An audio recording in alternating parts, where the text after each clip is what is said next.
Around the Notre Dame campus, the disappointment of last week's loss to USC lingers. On the grand stage of the first night game in 21 years, the Irish came up empty. Self-inflicted wounds again proving to be their undoing. Now Notre Dame must refocus for the final 5 games of the season, starting today with the 85th meeting with Navy. The midshipmen have beaten Notre Dame 3 of the last 4 meetings, dating to the monumental 2007 upset here. The streak has ended. For the first time since 1963, Navy has beaten Notre Dame. Last couple of years, we haven't been as successful as we wanted to be. I don't like to lose. Ferguson from his own end zone, sacked for safety. What a play by the Navy defense. Just a great team win, and I'm ecstatic for our young men. Step back right to the 10, across the 5, airborne to the end zone. Touchdown, Navy! Well, they're going to fight you. 4 quarters of relentless effort.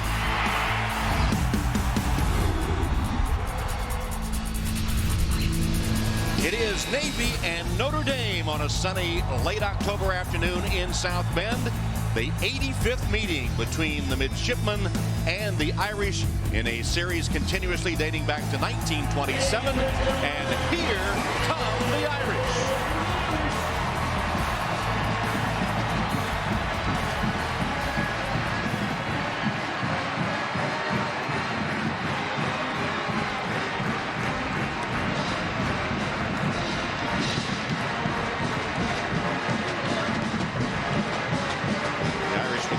Helmets they debuted a week ago, reflecting the Golden Dome.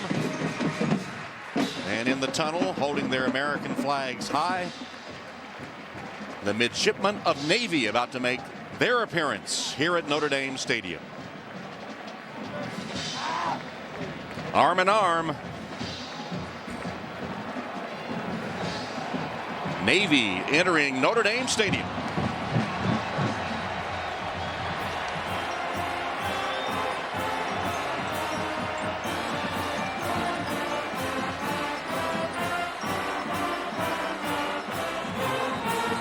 And there's Coach Brian Kelly of Notre Dame. He admitted he coached his players hard after that loss to USC a week ago and ignited a bit of a controversy with a comment he made after practice on Thursday.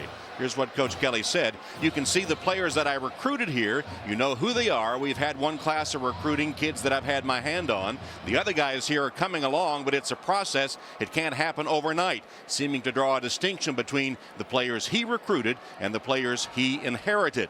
And for more on this story, let's check in with Alex Flanagan. Hey, Tom, well, those comments he made on Thursday showed up on the front page of the South Bend Tribune this morning with the headline, "Challenges Come from Inside and Out." The article including tweets by players indicating that there might be a growing divide in the locker room. But I spoke to Coach Kelly a little while ago, who told me that his team has cleared the air. We've already discussed it with our team, and those are, family matters that, stay in-house. And, we've addressed it with our team. I've talked to our players, and we're in a good place. We're ready to play. Those same reports have you having, as part of your team meeting last night, apologizing to the team. Did you apologize?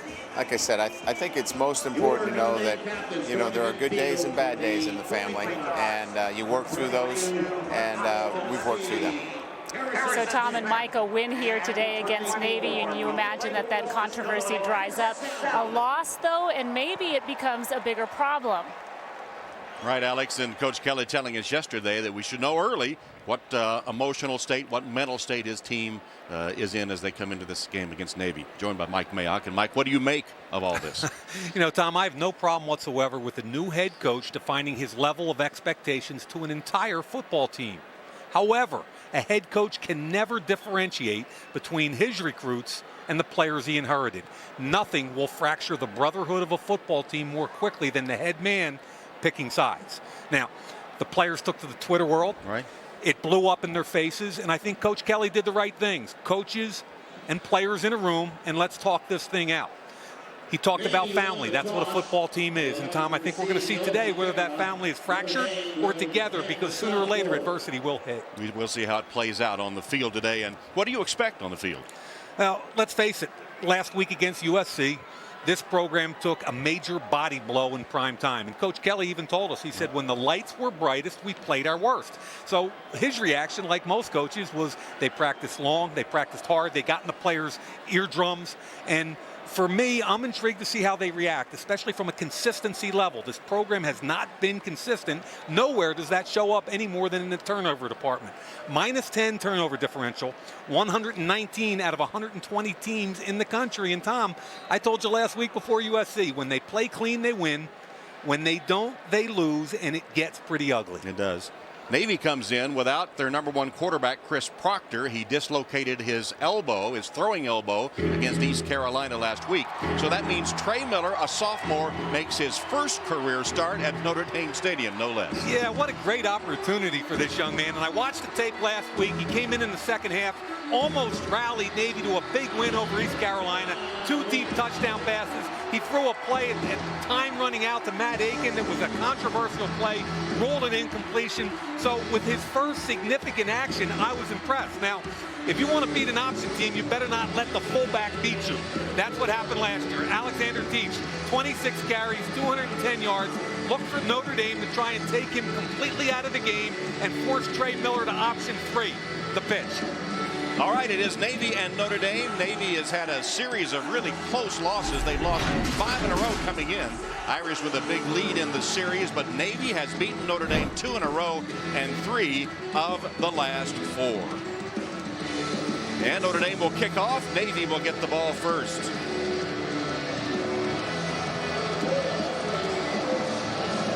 So Kyle Brinza will tee it up. And Thomas, who had a 90-yard kickoff return for a touchdown earlier, is deep for Navy. Brinza's kick taken by Thomas at the 2. And Thomas hit hard and dropped as he crosses the 25-yard line. And a turnover. It looks like a fumble. The ball on the ground, and Notre Dame celebrates.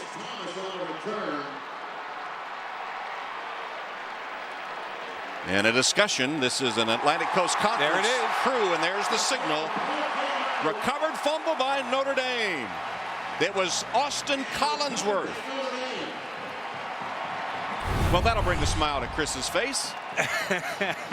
Here comes Collinsworth right down here. Sophomore, very aggressive kid, makes the hit. The ball's ripped out. Not only did he make the hit and rip the ball out, but he recovered the fumble. That is an incredibly well-done play by Austin Collinsworth. The previous play is under further review. That's Ron Cherry from the Atlantic Coast Conference, the referee, telling us the play is under review. This will be close now. Marcus Thomas does the knee come down or the hip hit before the ball's ripped out. And it looks to me like the ball gets ripped out a little bit late. Now, that's a tough angle. Collinsworth has his back to us. Tackle. Too much trash. I can't see it there. Remember, folks at home, the referees up in the booth are looking at the same replays you at home are. My guess Looks is like he's that down. He was there down. It is. The knee and the hip. Well, we talked about that first angle right there. That doesn't make the play any less significant by Collinsworth. However, I think it's going to be Navy's ball.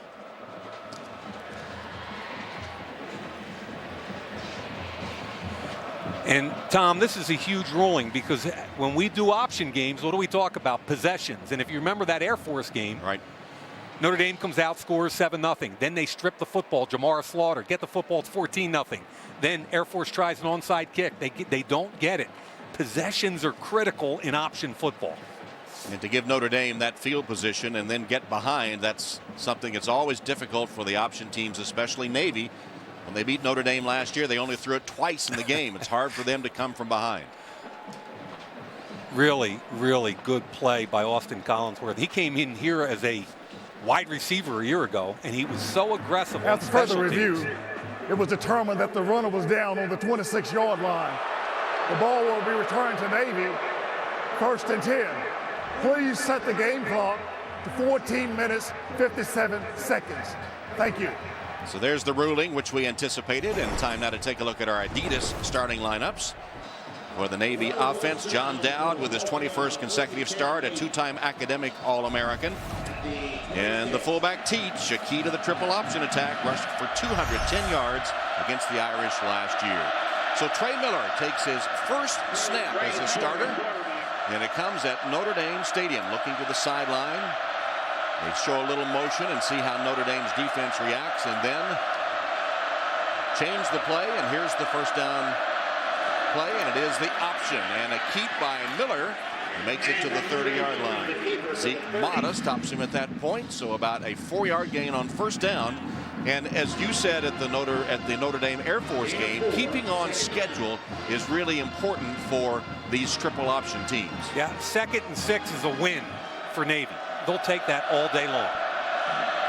There's the start of the motion, then back out of it, and then look over to the sideline after seeing how the Notre Dame defense reacts to the motion.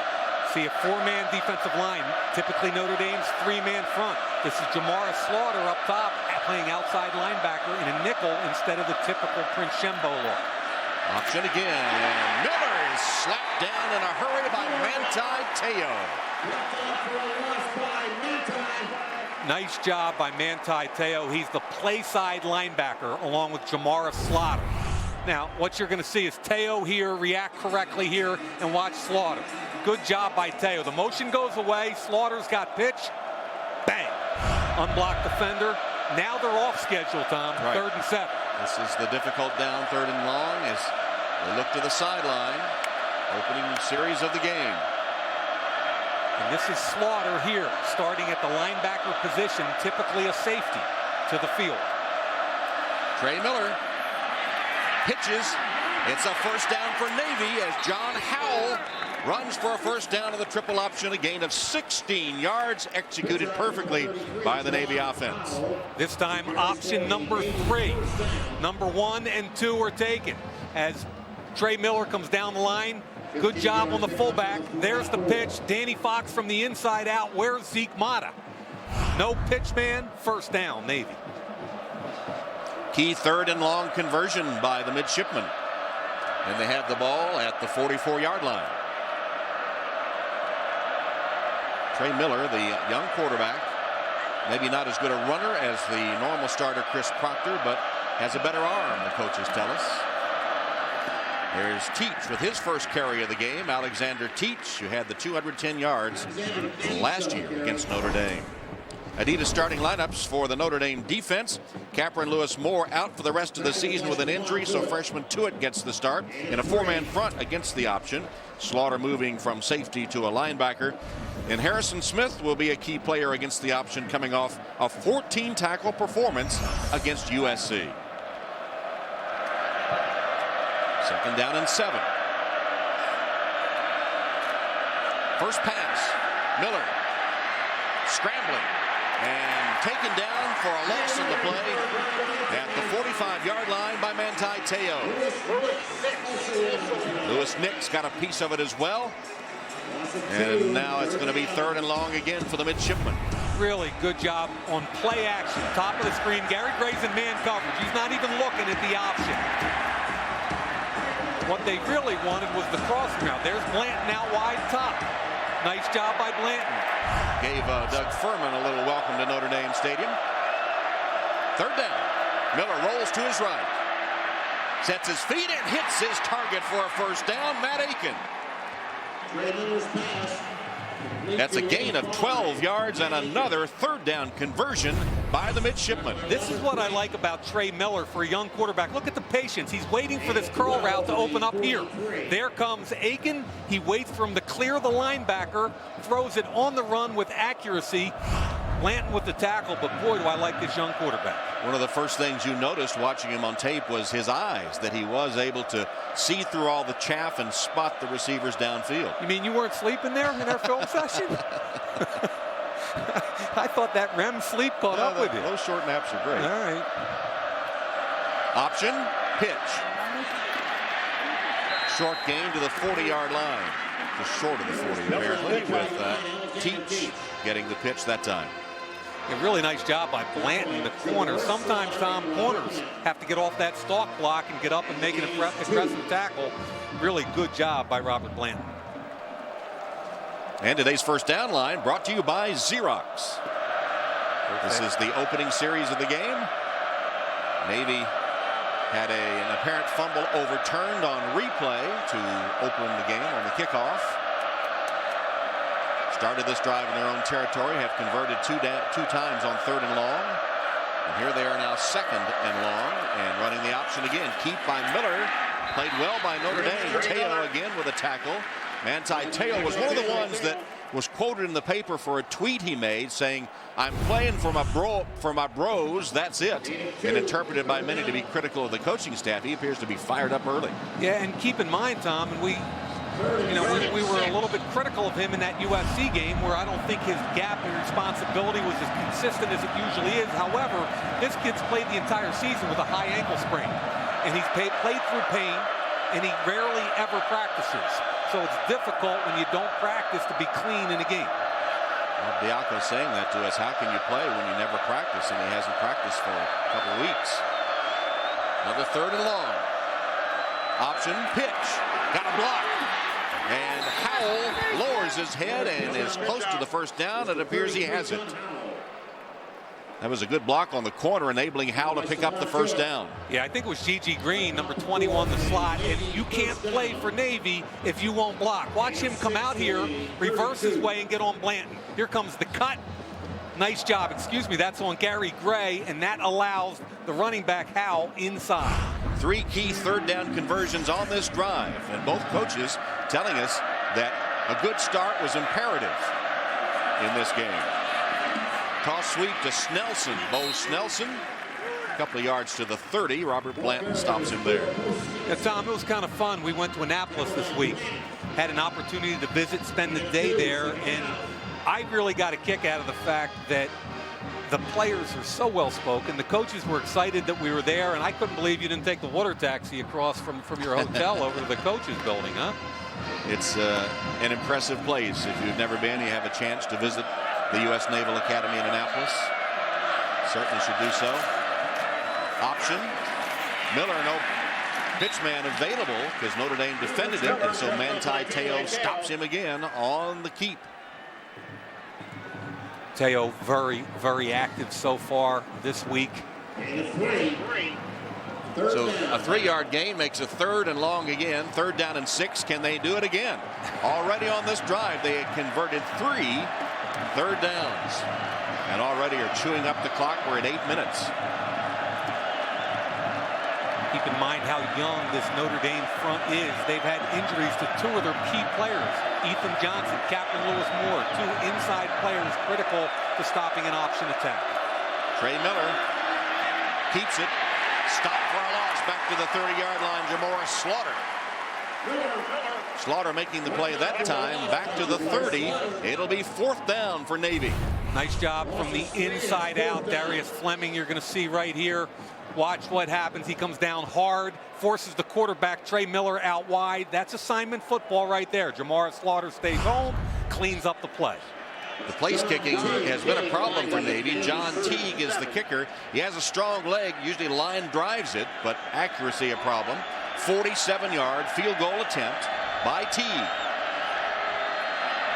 It's down, and it never got high enough. Wow. It was an ugly kick attempt by Teague, whose woes continue. So Navy with a drive that finally stalls. They miss a field goal. Notre Dame's ball when we return. Notre Dame football is brought to you by Mercedes-Benz. Experience truly great engineering today at your authorized dealer. By Northwestern Mutual, the power to predict your own financial future.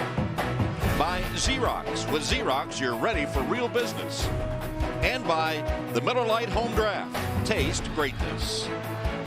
Tom Hammond, Mike Mayock, Alex Flanagan, Notre Dame Stadium on the campus of the University of Notre Dame. John Teague missing a 47-yard field goal. And as we said, the kicking game has been a real problem for the midshipmen.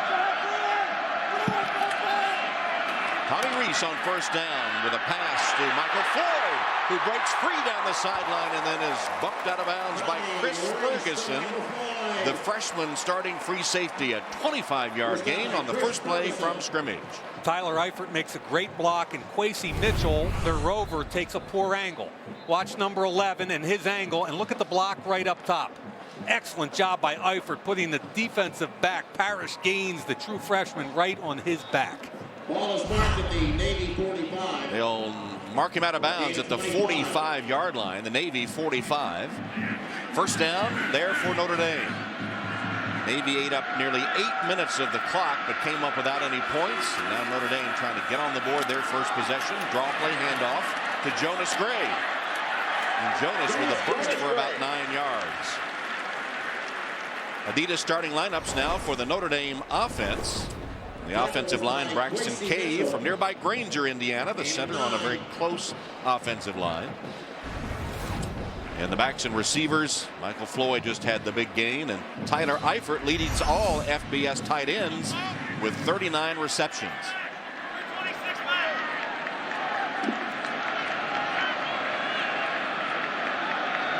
Second down play, second in the yard. Play action fake, and Reese going for the end zone, and Floyd tangled up. That'll be an obvious interference call on David Sperry. Tom, you were all over that. Play action, great job by Tommy Reese. He knew he had one-on-one coverage. David Sperry is 5'11", 173. Defense, number 28. 15 yards, automatic, first down.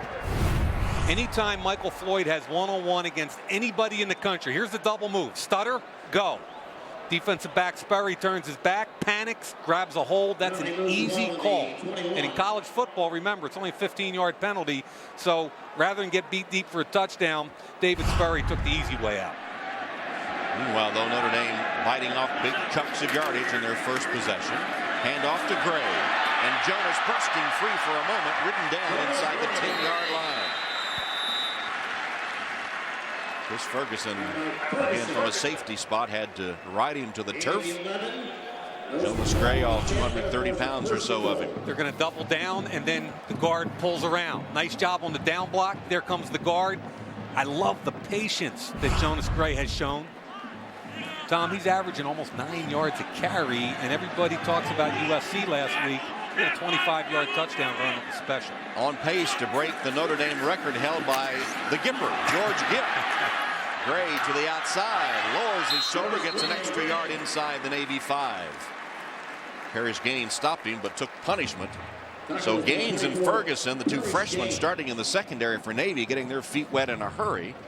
Gray's carried 3 times for 26 yards on this opening drive, as you see the numbers through 7 games for Tommy Reese.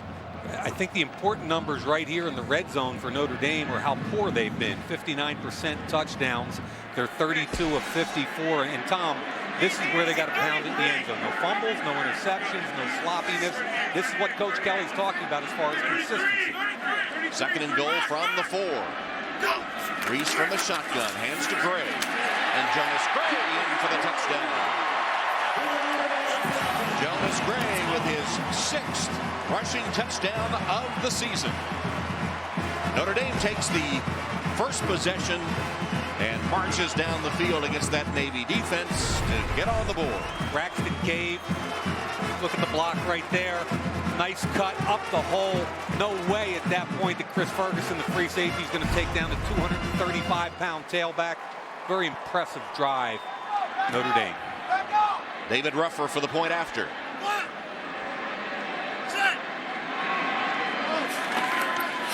Extra point up and good. David Ruffer now 26 for 26 on the season in point after touchdown. Notre Dame stops Navy after a long drive with no points, and when they get the ball, Jonas Gray pounds it into the end zone. 7-0 Irish.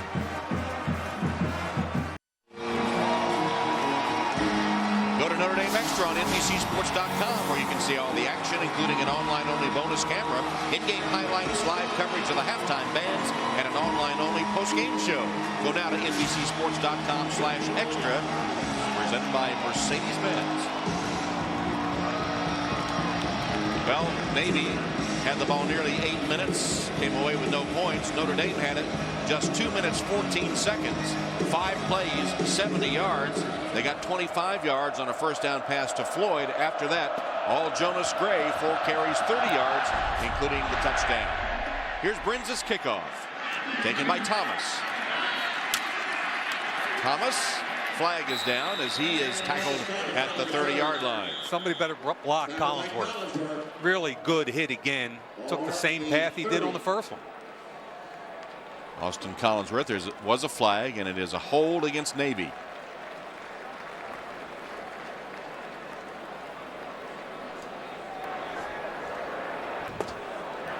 Holding number 13 on the return team. That's a 10-yard penalty. First down. Timeout. James Britton guilty of the hold. 4:47 left in the first quarter. Austin Collinsworth. He came ready to play today, didn't he? Oh, yeah. 7-0 Irish. Oh, anyone say how?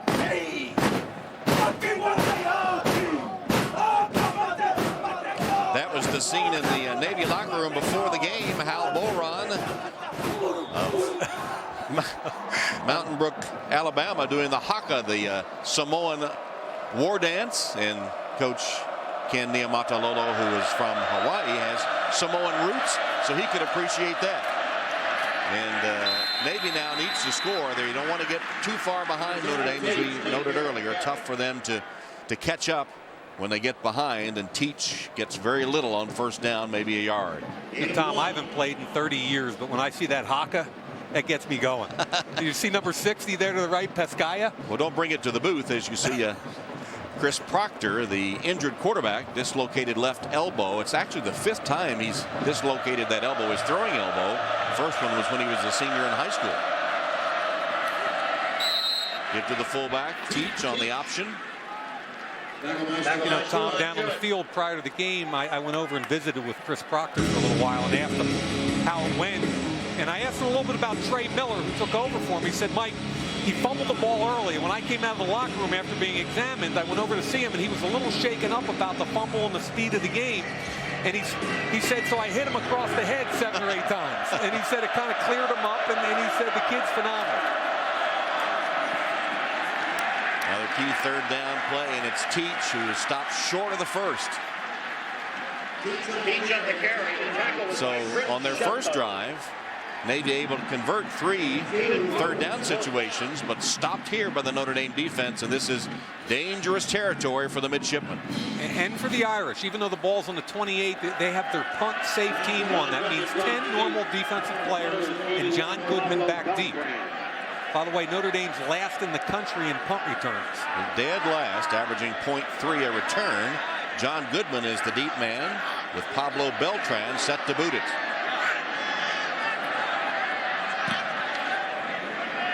Low, short kick. Fair catch called by Goodman, and he makes it. That punt just covered 35 yards. Irish have the ball for the second time, already up by a touchdown. Two members of the Notre Dame football family remembered today. This week marked the 1-year anniversary of Declan Sullivan's passing in that tragic scissor lift accident. A memorial plaque on a rock outside the athletics complex in Declan's honor.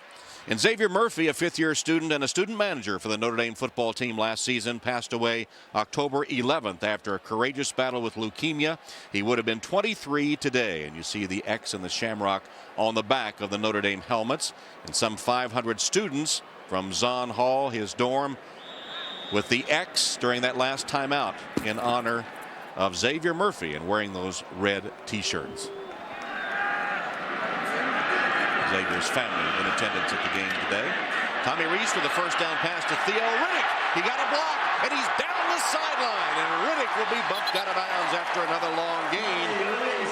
Kwesi Mitchell finally caught up to him, but it was a 37-yard gain to Theo Riddick. Same play they kick-started the first drive with. This time, T.J. Jones and Tyler Eifert with the blocks. There goes Eifert. There's T.J. Jones with a cut block. How about right back at you, Navy? A wide receiver cut block by T.J. Jones. And a great job by Theo Riddick, maximizing the game. Navy known for those cut blocks. And getting a little taste of their own medicine that time on the long 37-yard completion. T.J. Jones goes airborne to make that catch from Reese at the 20-yard line. Interesting, Tom, in the first series, Navy went with a 4-man defensive line, which is atypical. They're an odd front or a 3-man team. Now, so far on this drive, they've been all 3-man front. Coach Buddy Green, the defensive coordinator, telling us they've had so many injuries at the linebacker level, they might have to play more 4-man front than usual. 2 minutes to go in the first quarter. 2nd and 4 at the 20. Draw play. Sierra Wood. Wood is stopped, it appears, just short of the first down. We'll see where they mark it with Matt Warwick and Caleb King combining on the tackle for Buddy Green's Navy defense. Enjoyed spending time with him. Spent a lot of years at North Carolina State. Highly respected defensive coordinator. And Tom, the position he's most concerned about is that outside linebacker position manned by Bry French, number 50. French is the adjuster. When they go to a 4-man front, he often goes there. He'll blitz from the A-gap, and they've been so beat up, he hasn't had that difference maker at that position. Spot on the football gave Notre Dame a first down, and Reese is going for 6. Finds Floyd. Wrapped up and taken out of bounds. Forward progress will be close to the 1-yard line. Parrish Gaines got him, but that's a 12-yard gain. And again, 1st and goal for the Irish. Well, Parrish, welcome to college football. I mean, this first start as a true freshman. A little bit high in his back pedal. Didn't react to the football as quickly. He's got to drive out of that pedal. He's too high. He still isn't going to get there when Tommy Reese throws it up high for Michael Floyd. Spot the ball at the 4. 1st and goal, Notre Dame.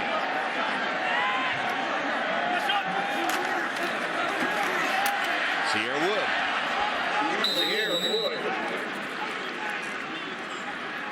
Hit short of the goal line. As we come inside the opening minute, or the final minute of the opening quarter. Now, if Notre Dame can push this in, Tom, very similar to the Air Force game where they took that 14-0 lead early and get that option team behind. Toss to Wood, cuts up and has the touchdown. Braxton Cave with a nice block as Sierra Wood scores his 7th rushing touchdown of the season. Really good call there, partner. Braxton Cave snapped and pulled. You got to be athletic to do this. Watch the center. Braxton Cave snap and be the point of attack. Really does a nice job. Gets out in front, gets on body, turns his hips. Sierra Wood just follows. Ruffer for the extra point.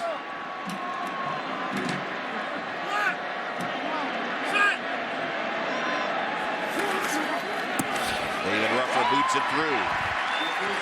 So 2 possessions, 2 touchdowns for the Notre Dame offense. And with only 31 seconds left in the opening quarter, Sierra Wood's touchdown and the extra point make it 14-6.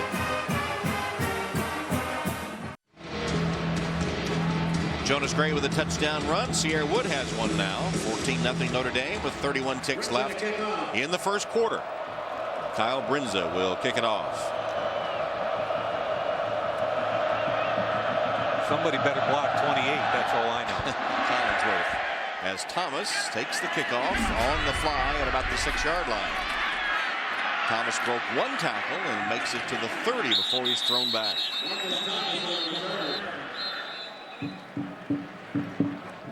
Sunday night is football night. Don't miss America's Game of the Week as Tony Romo and the Cowboys take on Mike Vick and the Eagles on Sunday Night Football.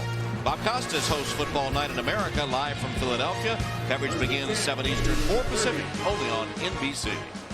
Now, T, that's a fun game, and I don't care what their records are. 2 of the most enigmatic quarterbacks in all of the NFL, Vick, Romo. Does Jekyll or Hyde show up on Halloween weekend? That's right. In Philly, no less. Huh? Here's the option. Heat by Miller. Stephon Tuitt, the freshman from Monroe, Georgia, getting the start today and making the tackle. That's Doug Furman, who is injured on the play. You know, when you're a linebacker or a corner player, you've got to always be awake for cut blocks. Now, while you're running, your eye level has to come down, both your eye level and your pad level. Look at Teo. There's the cut right there. Good job staying in. Alexander Teach, however, gets into his legs. That's a legal block, and that's what you're going to get all day long. Coach Niumatalolo coming out to check on Doug Furman, his senior receiver from Twinsburg, Ohio. Take a quick break and check on Doug when we come back. A couple of moments ago, Navy's Doug Furman helped from the field after being injured. Boy, I hate seeing this. Navy coach is telling us one of the best blockers on their team. He's in there trying to get a crackback block. Watch what happens when Stephon Tuitt rolls onto the left side of his body. Gosh, that's tough. Replaced by Brandon Turner as Miller steps up in the pocket, floats one incomplete. Intended for G.G. Green and broken up by Harrison Smith. Stops the clock with 3 seconds left in the first quarter. Tom, they were trying to sneak John Howe. Here's Carlo Calabrese. Watch them try to sneak the slot back John Howe on a wheel route.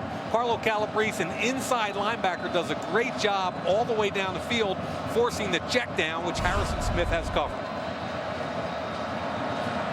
3rd down and 7. Notre Dame's defense keeping Navy off schedule. Pressure on Miller, cuts up, can't get away, only to the 35-yard line where Harrison Smith makes a shoestring tackle to bring the first quarter to a close. That's the end of the first quarter, 14-0 Notre Dame. We'll be back to Notre Dame Stadium after these messages from your local NBC station. You're watching Notre Dame football on NBC. Start the second quarter with Notre Dame leading Navy 14-0. Notre Dame has had the ball twice, has scored 2 touchdowns, averaging over 10 yards a play so far. There's Goodman awaiting the 4th down punt from Pablo Beltran.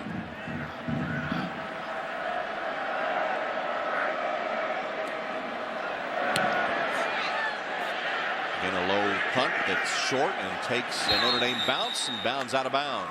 And that punt only covered 31 yards. Another good field position for Notre Dame. Well, Navy's had a string of really close losses all season long. They've had such success, 8 straight bowl games. Close losses this season. 24-21 at number 10 South Carolina with a lead going to the last quarter. And then Air Force in overtime after the unsportsmanlike penalty had point after blocked. At Rutgers a close loss, and last week a 42-yard field goal as time expired hit the right upright and was another close loss for the Navy midshipmen. 4 of their 5 have been, as you see, by a combined 8 points. Handoff to Jonas Gray. Flag is down as Gray crosses the 40 before he's ridden down by Matt Warwick.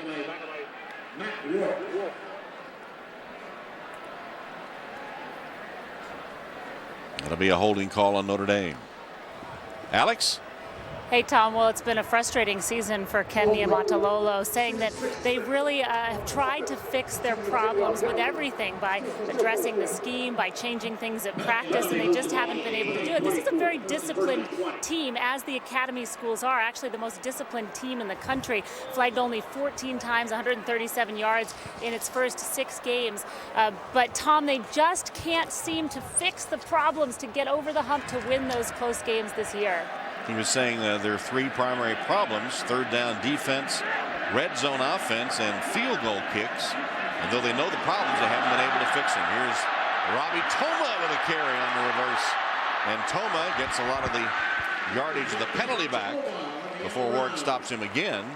That, by the way, was a holding call committed by Chris Watt of Notre Dame, the holding penalty. Good so Notre Dame gets most of it back. Yeah, pick up about 12 on 1st and 20. There's the flip. Tommy Reese gets a little block. Zach Martin was out in front, did a nice job. And to me, Robbie Toma is a quicker than fast guy that I think deserves more snaps. Every time he plays well. Reese. Get on it, right? Did they learn their lesson? The scramble for the football intended for Riddick, and it's ruled an incomplete forward pass. And the coaching point we got from Brian Kelly this week, and this time it was Riddick and not Sierra Wood, is he's got to come right behind the quarterback, right off of his butt, so the quarterback's throwing downhill. I guarantee you Tommy Rees threw it the way he did because he was concerned about what happened last Saturday. And that is almost a replay of last Saturday. That could have been ruled a fumble. It could have been like a backward pass. But the genesis of that, though, is that whether it's Sierra Wood, it's on the further review. Wow. Whether it's Sierra Wood or whether Theo Riddick, he's way too deep behind the quarterback. He's got to come right off Tommy Rees's butt so that it's a downhill throw for the quarterback. Brian Kelly talked about being sloppy, right? Inconsistencies. And Buddy Green, the defensive coordinator, gave the officials an earful. They're reviewing, and here it is. But who ended up with the football? Did Navy jump on that football? You have to have clear control also. That looks like it could almost be a lateral to me. Here's the line. Look at him. He's throwing it from. It's not the feet. It's where the hand is. Tommy Rees's hand. That's a really good angle right there. And then who recovers? It looks like Navy did. That's Jabari Tawani. It looks like he got it. Right? Tawani beat him to the football. So the review is underway. The replay officials are Big East. Tom, regardless of how this comes out, this is what I think Brian Kelly was talking about. His frustrations with the sloppiness and the lack of consistency. Attention to detail, he was telling us yesterday. Yeah, that's probably the right way to put it. Michael Semcheski and Edward Ferrante are the replay officials making the call right now. You know, this just happened last Saturday night. The coaching point to Sierra Wood was to stay tight to your quarterback, and then the following week, the first time you run the play. After further review, the ruling on the field, the replay evidence indicate that the pass was backwards. The ball is going to be awarded to Navy on the 27-yard line. Please reset the game clock to 13:48. Thank you. And that appears, in our view, to be the correct call. And once again, a turnover by Notre Dame. Sloppy and inconsistent. And you can blame Tommy Rees for this throw. Now, look, the ball's delivered inside the line, and he catches it on the line. I think the call's correct, but I think Tommy Rees was trying to make it a forward pass, which is why it was not a great throw. I put that on number 6, Theo Riddick. Coach Kelly calling these self-inflicted wounds, and Navy's going to go for 6 right away. And a diving attempt no good made by G.G. Green. Boy, good job isolating their fastest offensive player on an inside linebacker. G.G. Green, number 21 on Carlo Calabrese, just a wheel route. And he's going to go out here and up. Look at Carlo right here. That puts him in an unaccustomed position, having to turn and run like a defensive back. Good separation by Green. The ball just slightly overthrown. That should have been a touchdown, Tom. Instead, it's 2nd and 10. Here's the option. Teach. Fullback got about 5 yards on 1st down. That one play breathes new life into Navy. It's 14-0. You've got everything going your way. One sloppy play, and here they come. So a 2nd down run for about 5 brings up a 3rd and 5. Teach averaging just under 5 yards a carry this season.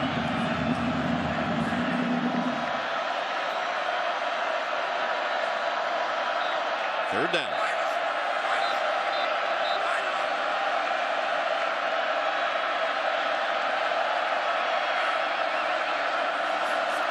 Miller keeps, runs into his own man, but powers ahead inside the 15-yard line for a Navy 1st down. Dan Fox will get credit for the tackle, but the gain is 8.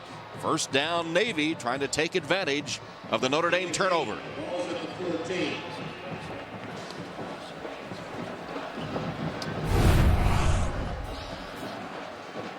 Just before that last play, Brian Kelly just confounded by the mistakes his team continues to make. They can look so good as they did on their first 2 possessions, and then that attention to detail appears to be lacking. Teach That's a tough couple of yards up the center of the Notre Dame defense. Tom, a little bit what we talked about in the open as far as the first time adversity strikes, all this stuff going on within the framework of the Notre Dame football team, the frustrations, the inconsistencies. Now how do you react? It's a sudden change situation for your defense. And you've got to step up and force, worst case, a field goal attempt. And remember, Tom, not a real good field goal team on the other side. On 2nd down and 8. Toss sweep. Bo Snelson looking for blockers. Notre Dame's able to string it out, and Harrison Smith comes up to make the play. Watch Mike Stukel here in the cut block out wide on Jamar Slaughter. Here's Stukel. He's going to skid out there and watch him throw at the knees right there. Just chopping wood. Down goes Slaughter. Harrison Smith, good job from the inside out. It's going to be 3rd down and 5 as the music blares and the Notre Dame traditionalists cringe. You either really like it or you really don't, right, Tom? 3rd down and 5. Unbalanced line. Fake the toss. Rolling. Miller lofts it up for a touchdown. Caught by G.G. Green. He was wide open. Well-designed play by Navy, and G.G. Green with his 3rd receiving touchdown of the season. Yeah, this is an unbalanced line to the left, and good job by the quarterback, Trey Miller, being patient.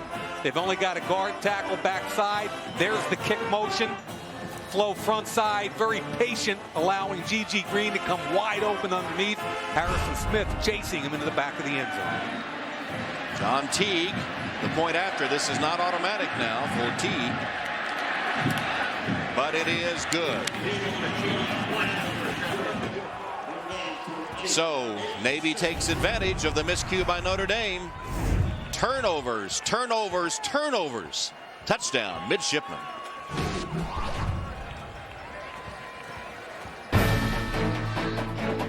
Notre Dame football is brought to you by Anazero 5-Star, 6.9 ounces, the lightest ever. By Sprint, all football, no limits, only from Sprint. By United Healthcare, online at uhc.com. And by Toyota.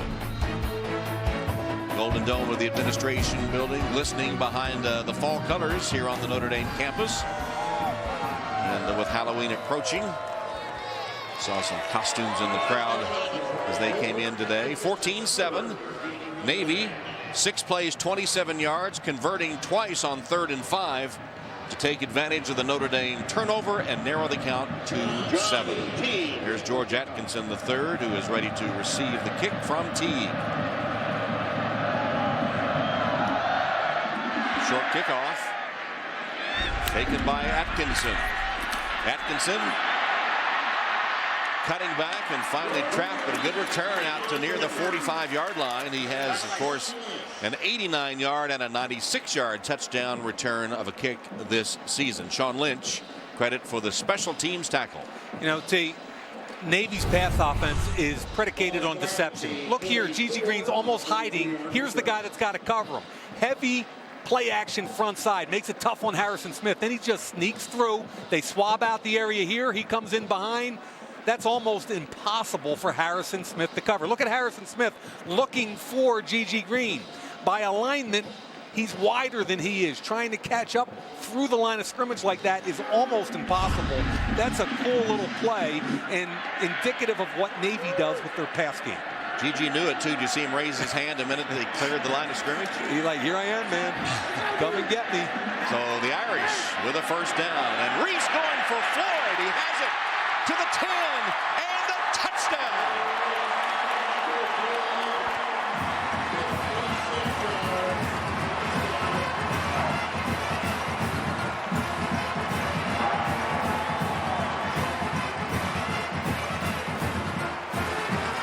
Nobody told true freshman Parrish Gaines he was going to be responsible for this guy. If you miss him over the top and then your safety's going to run inside with Tyler Eifert, you get no help over top. Parrish Gaines gets beat deep. That's too easy for Michael Floyd and Tommy Reese. 56 yards. The 33rd receiving touchdown of Floyd's career, the Notre Dame record, as Ruffer kicks it through. So Michael Floyd, held to only 4 receptions against USC, has 3 already for 93 yards and that touchdown. And Tommy Rees 5 for 5 to open the game. They combine for 6.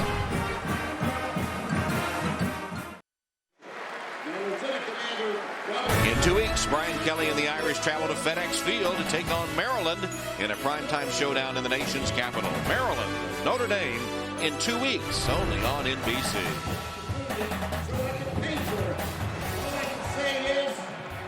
Michael Floyd adds to his record with his 33rd reception. And Tommy Rees, perfect, 5 for 5. After the backward pass recovered by Navy as a fumble, they're able to score, and then in one play, 56 yards, Rees to Floyd. So at 21-7, and Kyle Brinza ready to kick. So far, the MVP on special teams is Austin Collinsworth. On that last kickoff return, he blew up 2 defenders. I'm watching him right here. Thomas ready to receive the Brinza kick. Short one. Real short. Loose football. Still a scramble.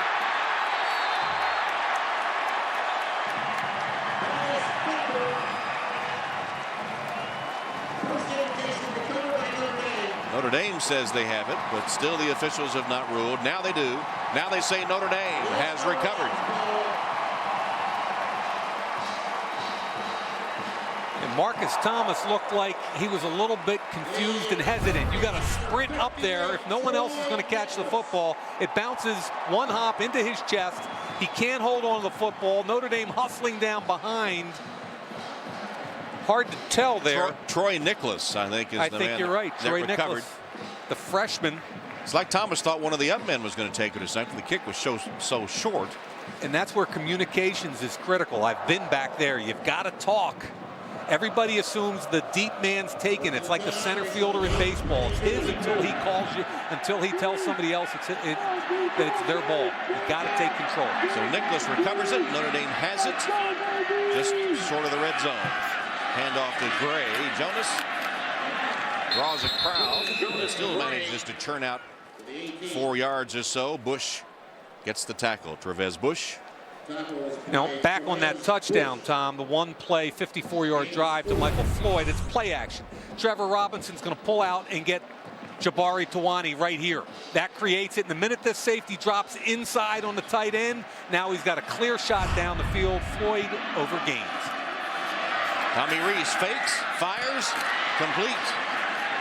Caught by Theo Riddick. See where they mark his forward progress. I think it'll be enough for the first down, though he was thrown back on the tackle.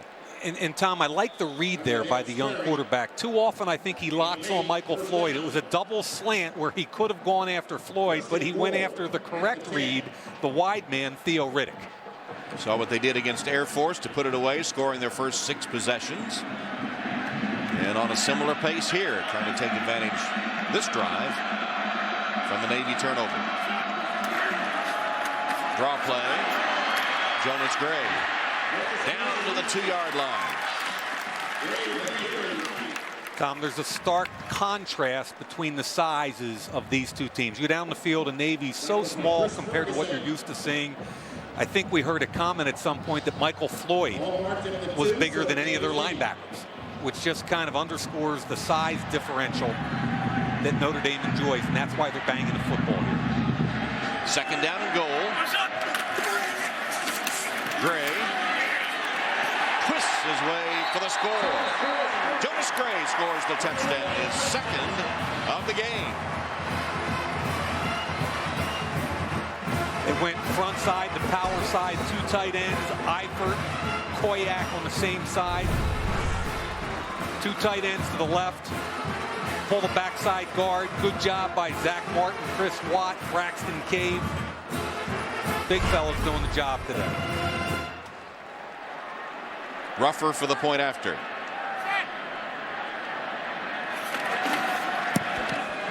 And it's good. Nicholas with a fumble recovery on the kickoff. Gives the ball to Notre Dame. And on a Jonas Gray run, they're able to convert it to points.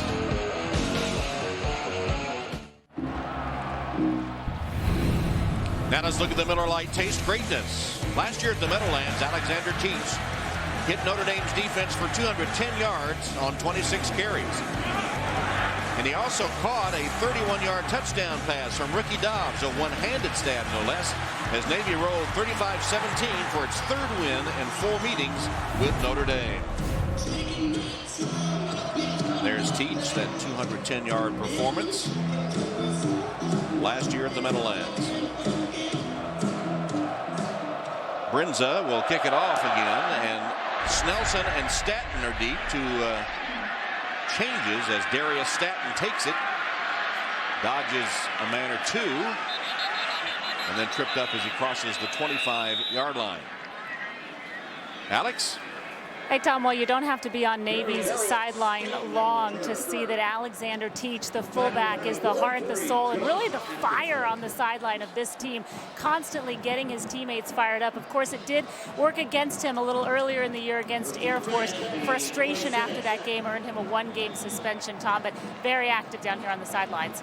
He refused to stay on the field for the playing of the Air Force alma mater, and so received a 1-game suspension. Here's the toss to Green and nowhere to go. He does manage to get an additional yard or two with a man hanging on. That was Dan Fox.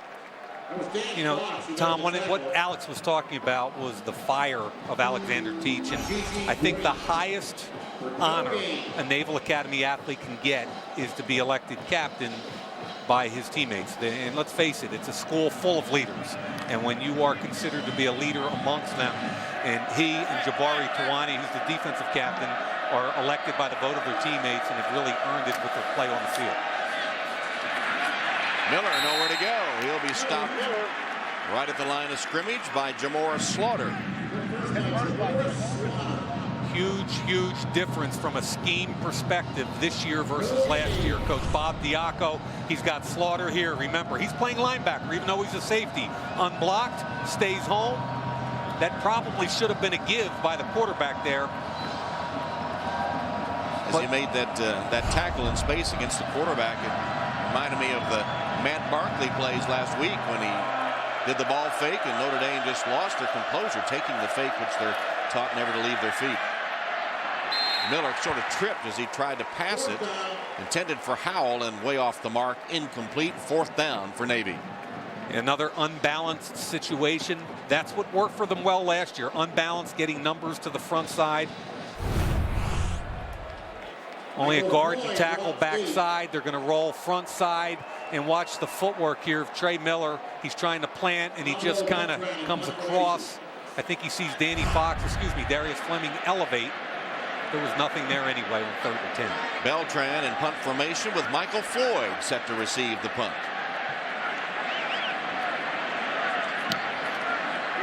Pretty good punt this time, although it's still a bit short. Floyd makes a fair catch. And it'll be at around the 44-yard line of Notre Dame. That was only a 30-yard punt. So the kicking game still a nemesis for the midshipmen, punting and place kicking. And Tom, the first 2 drives were kick-started by bubble screens to wide receiver. The key component, the commonality here is Tyler Eifert. Watch him up top. That's a great block. Poor angle by Kwesi Mitchell. Michael Floyd takes it. Next one, watch Eifert again, point of attack, and TJ Jones, a little cut block. Great cut by Riddick. Both those bubble screens ignited touchdown scoring drives. And Navy has not stopped Notre Dame today. The only time they didn't score, they stopped themselves as George Atkinson in the backfield gets a carry. Stopped at the line of scrimmage. That's only the 3rd carry of the season for Atkinson from scrimmage. Yeah, he doesn't need to gain too many yards from scrimmage if he keeps returning kickoffs for touchdowns, right? 89 and 96. And his twin brother was just involved in that last kickoff. That's Josh, who was kind of a mid to low level Pac-12 recruit. A lot of people thought it was a package deal. The Notre Dame coaches are adamant that Josh Atkinson is going to play for him and that he stands on his own 2 feet. Doesn't need his brother. 2nd and 10. Reese backpedaling throws it short, headed for Sierra Wood. Scooter? Hey, Tom, while I was in Oakland on Sunday, I ran into the older George Atkinson, of course, his father, the boy's father, played in the National Football League. He returned punts actually for 5 years in Oakland, and he brags about having fair catched only a few. I overheard him at the elevator, though, bragging about his son in that 96-yard return, but he said he talked to his son, and his son was more proud of some of the blocks he made in that game. Why not brag? Tommy Rees just missed his first pass. He's now 6 of 7 as Notre Dame faces its first third down situation. And they find Floyd across the middle wide open. And Floyd, with 3 defenders hanging on, takes it to the 30-yard line. A gain of 26 yards. Rees to Floyd. And now Tommy Rees has hit 7 of 8 pass attempts here in the first half. They're having some fun here, and Eifert's going to clear the area. Here he is here. He's going to run a seam out here, and then Michael Floyd will come back underneath. Area is vacated, and here it comes right underneath. Way too easy. Well-conceived play, but you better find number 3, and you better cover him. Rees nearly picked off as Chris Ferguson had a chance to pick it off, intended for his tight end, Tyler Eifert. First off-target throw by Rees, unless you want to consider the lateral, which, again, I'm not sure was his fault. Ball's just a little bit high, and with number 23, Chris Ferguson, closing quickly, that's a rib shot right there. You got to be careful with that kind of shot. I thought he had Michael Floyd front side one-on-one, and that probably was the correct read. Chris Ferguson, the freshman from Angier, North Carolina, starting, and it's a miracle that he's even playing, suffering from Guillain-Barré disease from 3 years, starting in the 2nd grade when he was 8 years old. That's an immune system disease that attacks the nervous system. As Sierra Wood breaks free, there's a flag down. Wood tackled inside the 10. 21-yard gain if it stands. It'll be against Notre Dame, and that'll nullify the Wood run of 21 yards. Going to get it from out wide, one of the wide receivers. It may have been Michael Floyd, I'm not sure, but one of them's clearly pushing it back. That's a 10-yard penalty. T.J. Jones. Replayed it down. T.J. Jones with the illegal block in the back. Bring the football back with 6:15 left till halftime. Again, Notre Dame has scored 4 touchdowns in 5 possessions. The only time they didn't score was on the backward pass, ruled a fumble, and recovered by Navy. Tom, you were talking about Chris Ferguson, and he is a great story. And he got his first start just 3 weeks ago against Rutgers, where he had a pass interception for a touchdown, 6 tackles. They're really excited about this kid, and a forced fumble. Had to learn to read and write, had to learn to walk again, and pretty amazing to see him starting here for the Naval Academy. Sierra Wood on the wheel route to the 20-yard line, hit by Matt Ward. See where they spot that one. It will be a first down, Notre Dame. That's the first down. There's Chris Ferguson. Start number 3. Went to the West Johnston High School in North Carolina, all-conference player there. Then to the Naval Academy Prep School. This is his 3rd career start. Got a tight bunch into the sideline here.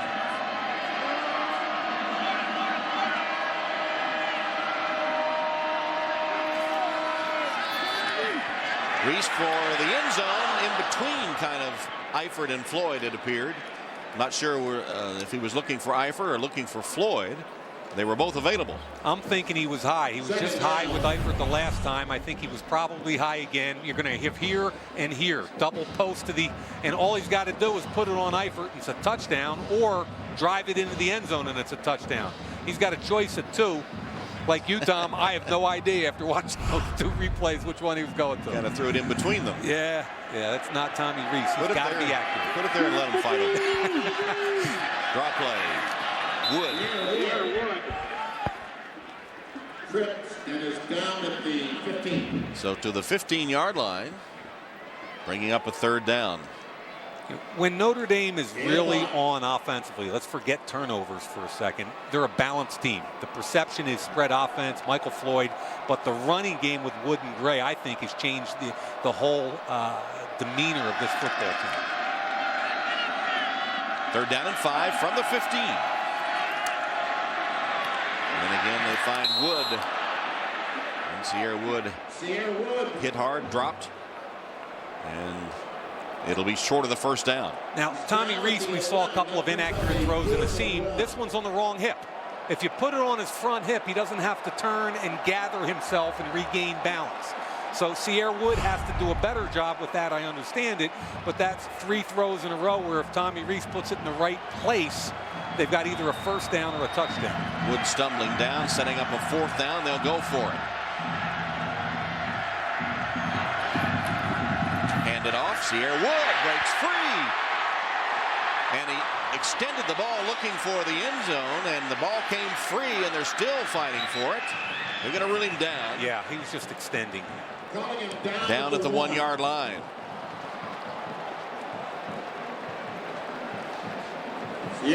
Couple tight ends in the game again. That time Alex Welsh, young tight end who's finally come back off foot surgery. And here at the end of the run, he smells the goal line.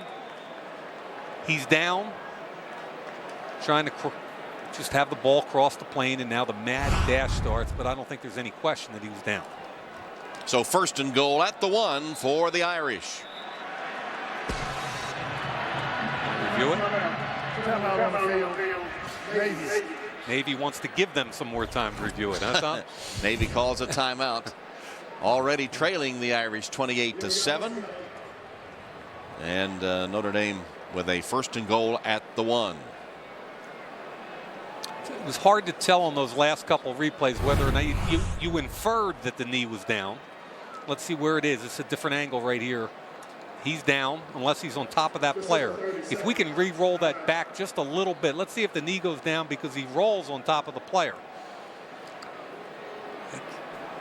Yep, now I want to go back to that last one before this. Right here. Now, does that knee hit, or is it off the ground and on top of Chris Ferguson, the whole right there? And it's hard to tell with the ankle there, Tom. It is. Again, you're inferring, because the rolling on the field is he's down. I'm inferring, and I don't think there's enough video evidence for me to overrule that. It looks like the knee's down right there. Boy, is that close. It is close.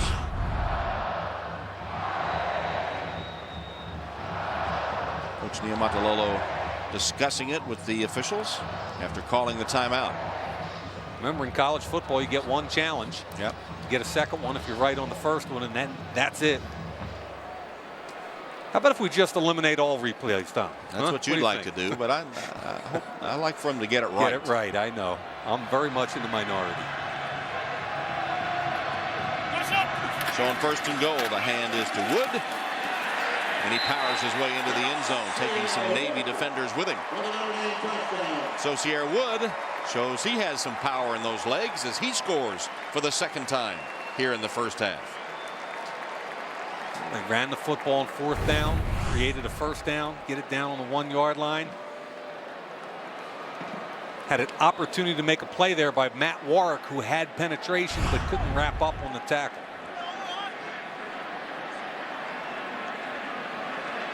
Here's the extra point by Rufford. And it is good. Sierra Wood and Jonas Gray, 2 touchdowns each in the first half. Big lead Irish.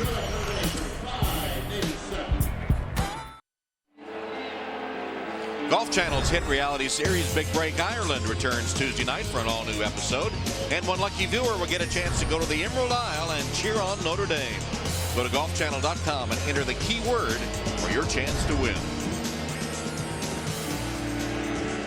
Well, Brinza's getting a workout here in the first half as Notre Dame has put up 35 on Navy. And Bo Snelson is the deep man for Navy. Got the twins on the kickoff team, both George and Josh Atkinson. Darius Staton. Nowhere to go, fights his way beyond the 25-yard line. Well, here's an interesting little trivia for you. What schools have produced a president and a Super Bowl winning quarterback? Stanford had Herbert Hoover. John Elway and Jim Plunkett. Michigan, Gerald Ford and Tom Brady, of course. Navy, they're on the list too, but here's the hard one. Miami with Benjamin Harrison and Ben Roethlisberger. With Navy, you knew Roger Staubach, Super Bowl twice, and Jimmy Carter, graduate of the Naval Academy. When you heard Anchors Away playing, you knew Navy was going to be on that list, didn't you? It's a dead giveaway, Thomas. Alexander Teach. That was Teach that time on what they call the midline option. A little different angle than the triple option.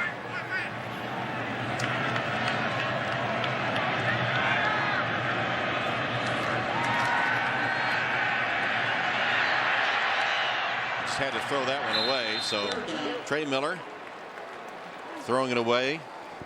And Prince Shimbo was putting the pressure on him. And Shimbo, interesting, it was revealed. If you remember the Michigan State game, we were told he wouldn't be available because of a family situation. Well, we found out that his dad, Maurice, who came to the U.S. from the Congo back in 1986, had suffered a brain aneurysm on the Thursday before that game. In fact, a teammate's father had found him in his hotel room.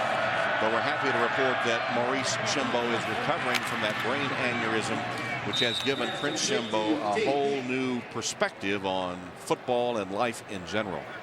Teach with the reception on the pass, with Slaughter and Blanton on the tackle. Alex? Hey, Tom, Prince Shembo's dad was here at Notre Dame on Friday, and actually it was Lo Wood's father who was waiting for him in the lobby of the hotel, waited for a long time. When he didn't show up, they had the hotel administrators go open his door, found him there down in the room, and found out he had a brain aneurysm.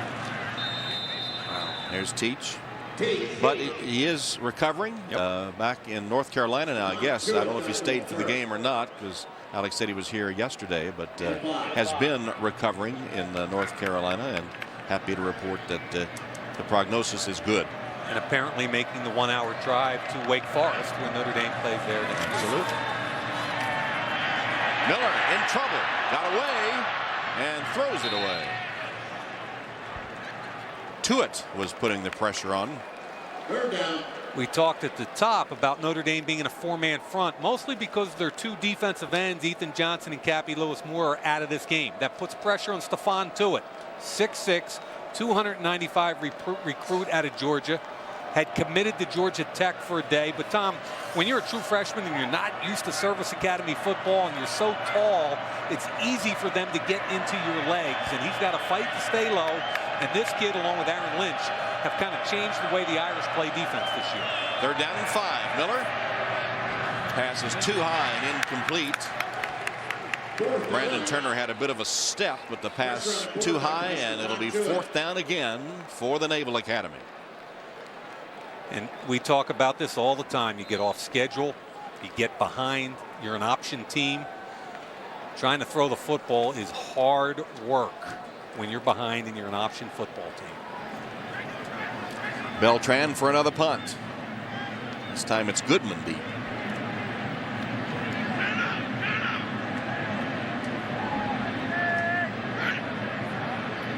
Fumble, the snap. Beltran able to pick it up and boot it. And gets a pretty good roll till it hits one of his own men at about the 25-yard line. So Notre Dame will get it once more under 2 minutes left after a 32-yard punt.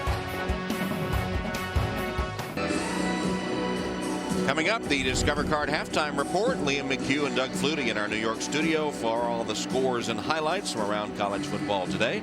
And Mike Florio and Peter King will join them with a preview of tomorrow night's NFC East battle in Philadelphia between the Cowboys and the Eagles. That's all coming up on the Discover Card halftime report. Play action fake, and Reese just got rid of it. There's a flag down. Reese hit just as he got rid of the football. I think they're probably going to get the left tackle, Zach Martin, for a hold.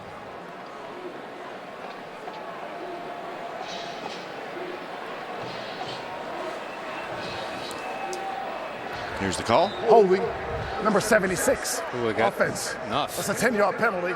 Replay the down. Thought they could get either the left guard or the left tackle. Andrew Nuss is in for Chris Watt at left guard. Here he is right here. Well, here, I'm sorry. They got him on the right side. Wherever he was, they caught him for the hold. Yep. So 1st and 20. Gray in the backfield with Reese. Gets the handoff. And nothing doing. Matt Warwick managed to wrap him up pretty soon. Chesterfield, Missouri junior, who leads the Naval Academy in tackles, was 62 coming in. Warwick's dad, a West Point grad. He was stationed in Germany when Matt was born. His dad, Vince. You see the first down line brought to you by Xerox. Long way away.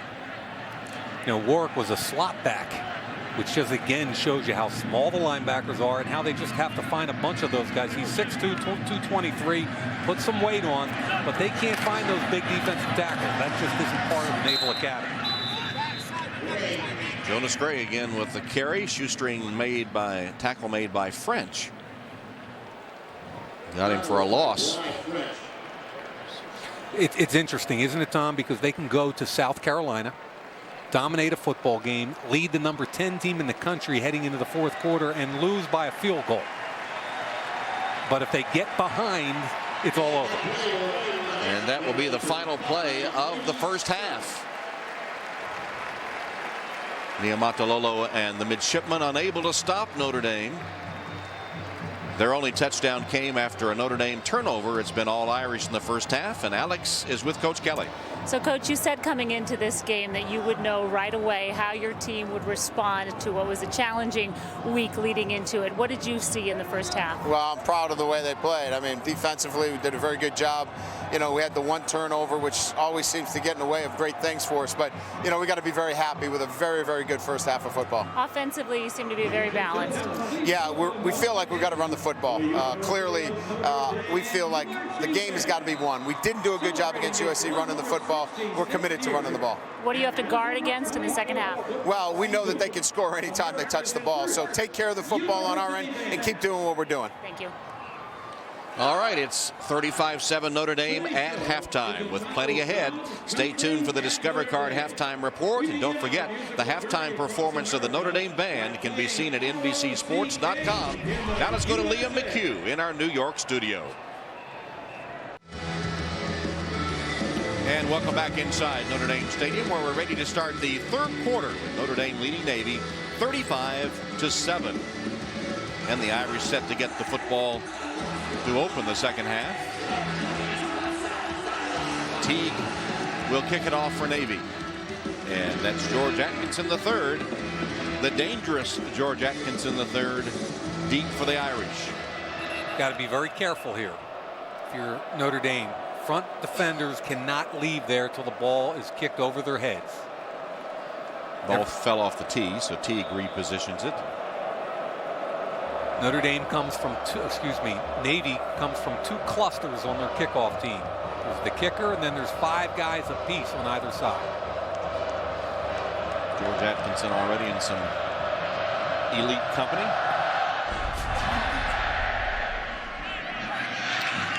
And here's his return.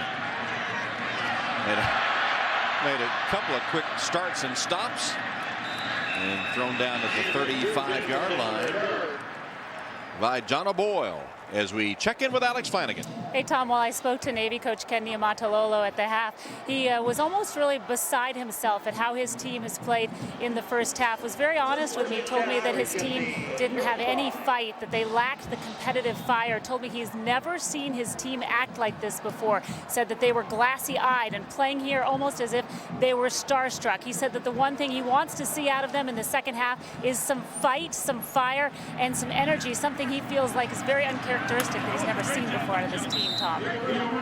Theo Riddick ridden down after a gain of about 9 yards on first down. Caleb King was on his back and got him to the turf. And of course, Coach Niumatalolo has had so much success at Navy, and you can imagine that he would be upset at seeing them. One thing you can always count on, that they were going to fight you to the last gun.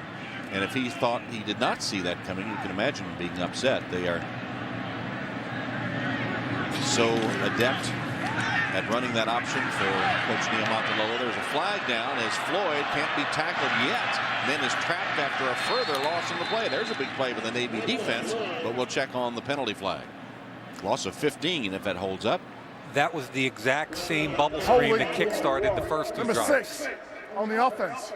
The Get a penalty is hold declined. on Theo Riddick. Really nice play by Jared Shannon. Here he is right here. Penalty right there. The push in the back, that's close, but the guy that made the play was number 10, Jared Shannon. Excellent play at the point of attack. And Tom, I agree with what you said about Coach Niumatalolo. You're talking about a guy with 27 wins in 3 years, and how 20-year-olds handle adversity for the first time is always intriguing to me. There's a flag down. Navy declined the holding penalty on Offside. Notre Dame. Number 94, defense. It's a 5-yard penalty. Still have third down. Now the offside call on Navy. Ryan Paulson jumping. 3rd and 12. So after that, it's 3rd down and 12 from the 33-yard line of Notre Dame.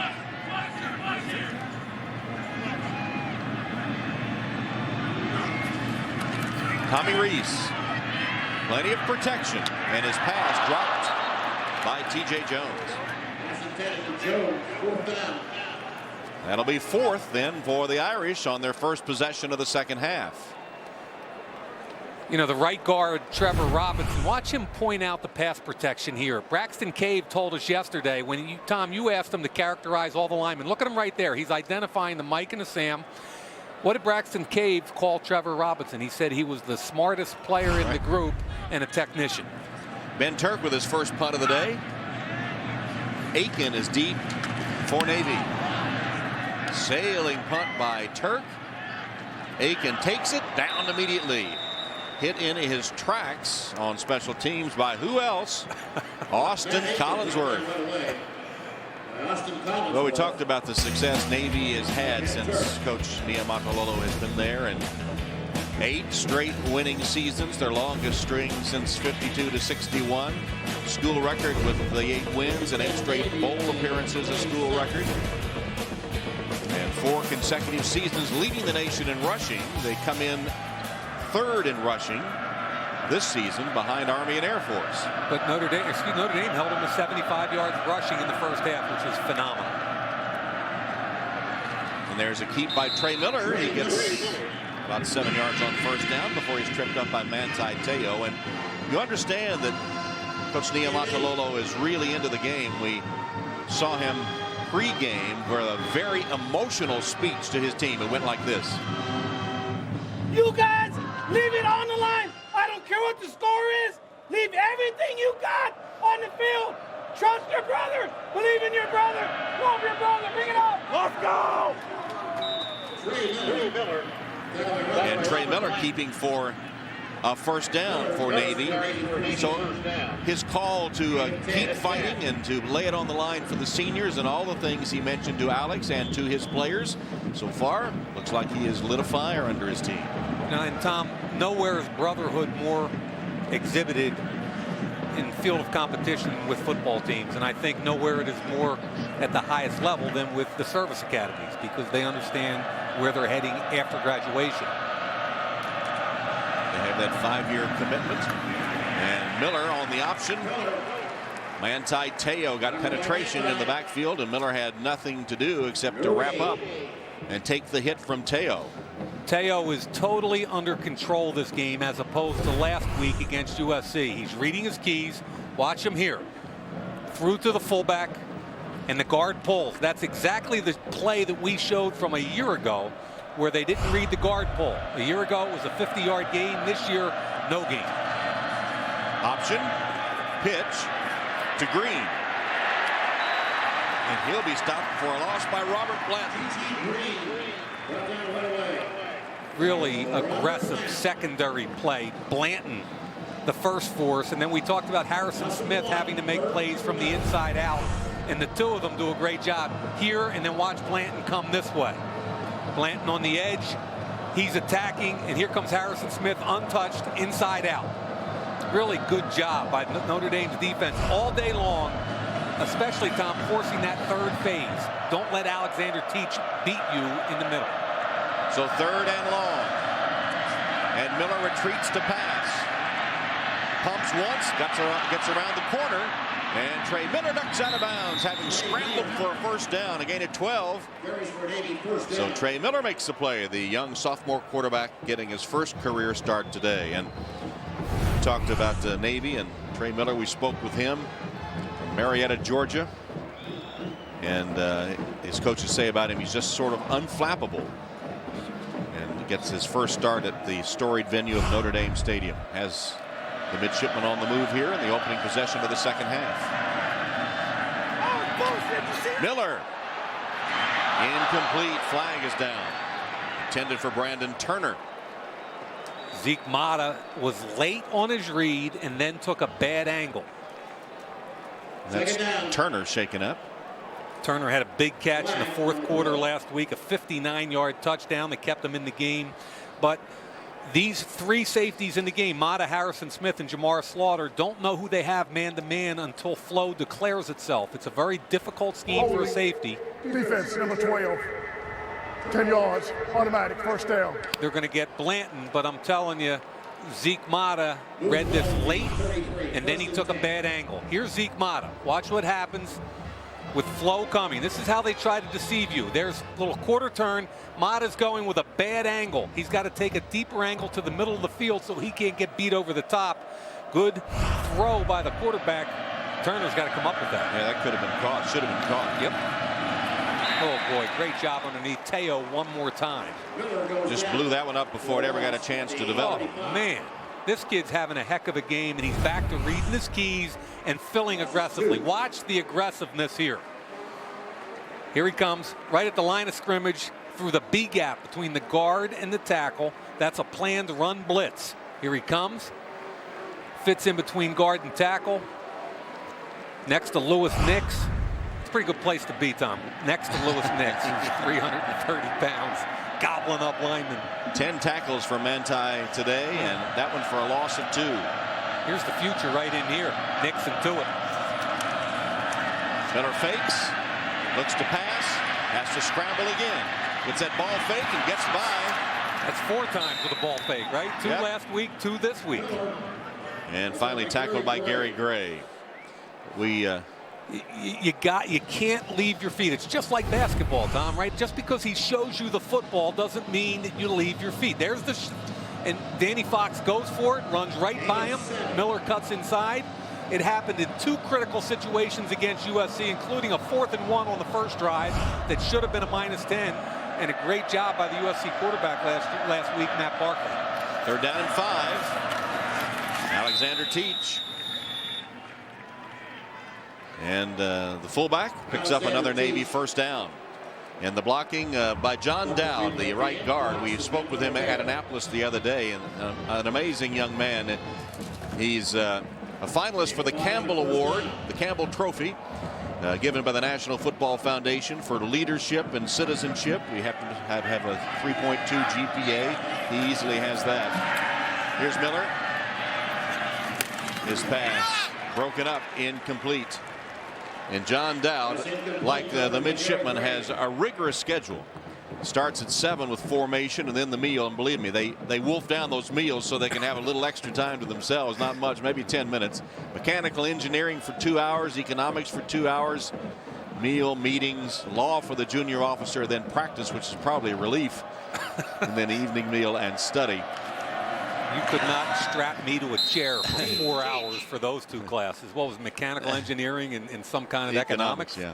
He has received from the National Football Foundation a postgraduate fellowship, scholarship, and he found out just this week that he has been accepted into the submarine service at 6'4", 260 pounds. And he was aboard the Sub California this summer for 3 or 4 days at 6'4".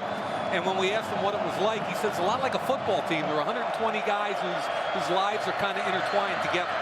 Option keep by Miller, nowhere to go. That was a 3rd down play, and Lewis Nix clogging up the middle for the Irish. Yeah, that time they pulled John Dowd, who we've been talking about, but I'm telling you, Tuitt at 295 and Nix. Look at these two guys in the middle. The right guard pulls. Nice job playing off, and there comes the big fella. Tuitt from behind.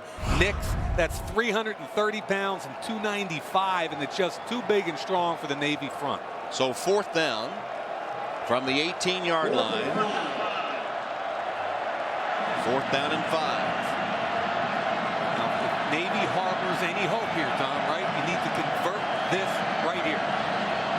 And this is where they like to deceive you in the pass game.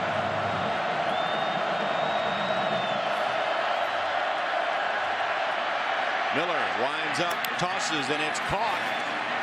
Where's he going to mark it? Forward progress, where's he going to mark it? That's the whole key. Matt Aiken caught it. Blanton drove him back. Forward progress says he's not going to have it. They marked it about a yard short. Really good job by Blanton. So Robert Blanton makes a play, and the midshipman will give it up on downs.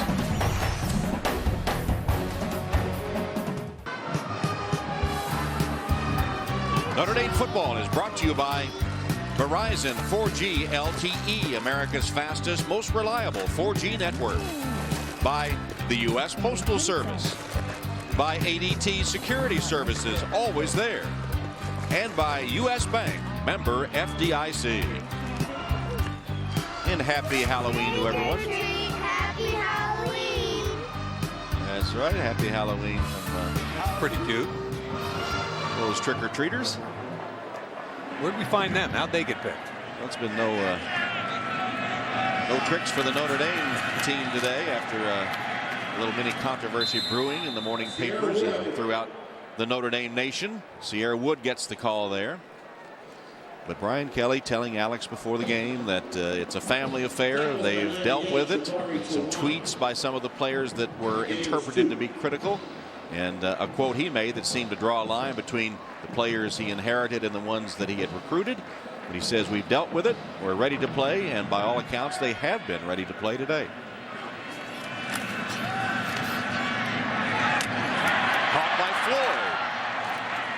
Floyd. First down Irish short of the 35. That's a gain of 18. And if there's tension between the seniors and Brian Kelly, it sure didn't show in the first half. With Jamor Slaughter and with Robert Blanton. Jonas Gray. Those are the some of the veteran players. They're arm in arm. Some of the veteran players that he inherited. Tommy Reese again on target. Nice hands catch by T.J. Jones. Just a yard short of the first. You know, Tom, you just talked about the whole potential conflict, and I think nowhere is it underscored more than at the quarterback situation with senior Dane Christ and sophomore Tommy Reese, who was recruited by Brian Kelly. And Dane Christ lost his job in the first half of the first game, and he could have been a different guy about it. And I have to tell you right now, I think that kid's one of the classiest college football players I've ever run into. Sierra Wood at midfield. Wants a face mask. But, Tom, if that kid wanted to, he's one of the most well-respected players on that team. Freshman, sophomore, junior, senior. I don't think everybody loves Dane Christ. If he wanted to be a jerk about this, if he wanted to stir up his teammates, he could. And this kid has handled everything with dignity and class. Including the fumble last week against USC, where it has to be the most difficult situation you can imagine. Yep.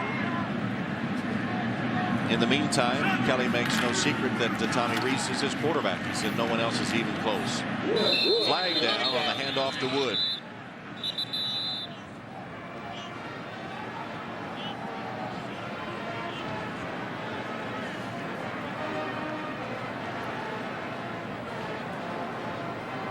Tom, I've spent a lot of time around football, as have you, and I'm not sure in my life I've ever seen one team have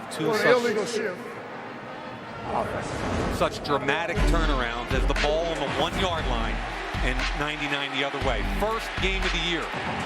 Jonas Gray, ball gets ripped. Bastard picks it up, touchdown. changed the whole complexion. And last week, you're going in to tie the football game. Not only do you not fall on it, but you kick it, and a defensive back picks it up and goes 80. In a decade, a team doesn't deal with two of those, let alone a season. Reese rifles it complete to Jones. Tried to spin away from the tackle, a couple yards short of the first down. That's 13 yards. You know, this kid was recruited by Charlie Weiss to be a pro-style NFL-type quarterback. And trust me, at 6'4", 235, he's got a pro arm. I look at a lot of quarterbacks around the country every year for the draft. This kid matches up from an arm perspective. Now, remember the name Matt Castle, who came out of USC, didn't play because of Matt Leinart and Carson Palmer? This kid could end up in the NFL someday because he's got the gifts to be an NFL traditional style quarterback. And as you said, Chris, to his everlasting credit, is not sulked. In fact, remains one of the best friends for Tommy Reese, who replaced him. Sierra Wood picks up a first down. Alex? Tom, Dane Christ is scheduled to graduate in December. He'll still have a year of eligibility remaining. Now remember, the NCAA allows players who have earned their degree and have eligibility. They can transfer without sitting out if they choose to major in something that their current school does not offer. Not saying that that's something Dane Christ will do, but Kelly has been pretty clear that Reese is his quarterback. Dane with another year of eligibility. You wonder if he might think about that. Yep, it's certainly a possibility. We've seen that happen a few times in college football. Woods carries for another first down. Bush stops him after 12. Tom, the poster child for that is at Wisconsin this year, Russell Wilson. Russell Wilson was a baseball player at NC State, transferred this year, ignited the Badger attack. It'll be interesting to see what Dane Christ does after the season. As you see some other scores, big win for the Ducks. Florida leading Georgia. Oklahoma over Kansas State. Sooners trying to bounce back as Sierra Wood bounces off tacklers and takes it inside the 10. Well, really impressed all year with this offensive line. It's a veteran offensive line. Chris Watt, the left guard. Koyak, the young true freshman, comes back, gets the key block. But look up front. Martin, at the second level, does a wonderful job on Bry French. You know, the longer offensive linemen get comfortable, the longer they play together, the better they play. And I think that's what we're seeing right now with this unit. Last one went for 14. First down. Throw to Floyd. Michael Floyd ducks into the end zone. Touchdown, Michael Floyd, his second of the game. And the 34th of his stellar Notre Dame career. Now, if you're David Sperry, the only thing you can't do, Tom, is you can't get beat outside. You react up and you take outside leverage and let all your buddies come help you. You don't come to balance and let him run right around because there's no help out there. Great job by Michael Floyd, but David Sperry, that's the only thing you can't do is allow him outside. Officially, they'll call that a rushing play, so it won't add to his receiving total, his record receiving total. 12 touchdowns at Notre Dame. Rutgers' extra point is good. 5 trips to the red zone, 5 touchdowns for Notre Dame today. Floyd tiptoed in for the latest score to make it 42-7 Irish.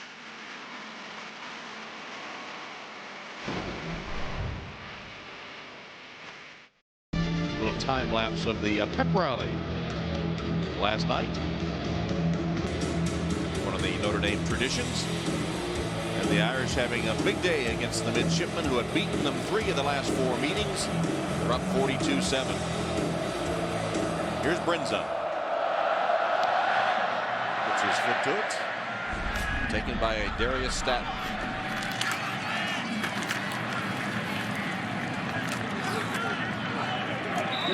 Bowled over as he approached the 35-yard line. With 2:52 left in the third quarter.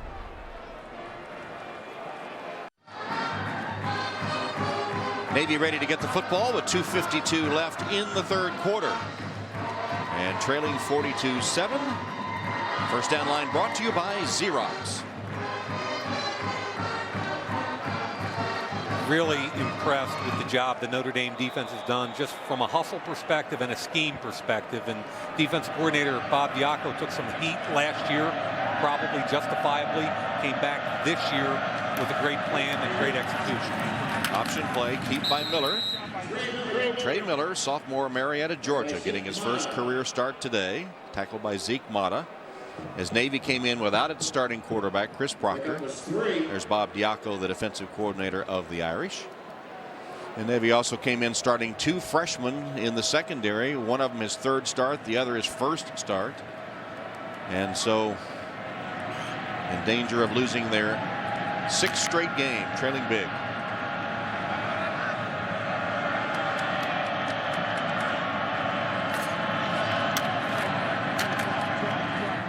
Teach. Alexander Teach, the senior from Conroe, Texas, who had such a stellar game last year against the Irish. Held in check today, a relative check. He has churned out a few yards. They've only got 121 yards. They're the number 3 team in the country, averaging 325. So as of now, you know, we're at the end of the 3rd quarter. Coach Diaco, I was at practice on Thursday. That entire defensive staff was doing nothing but triple option work. Mike Elston, the defensive lineman, and Curry Cooks and Chuck Martin in the secondary. Here's the option. Miller hit before he could pitch. Ooh, Fleming did a great job on that. And then Blanton wrapped him up. Yeah, Blanton will get the tackle, but Fleming made the play. Trey Miller's had a rough afternoon in his first career start. All 3 phases have been taken care of by the Irish today. Watch Fleming, 3-point stance, wins at the point of attack against Andrew Barker, doesn't get the final tackle, but Blanton keeps it alive, and that play should be over as soon as the helmet comes off.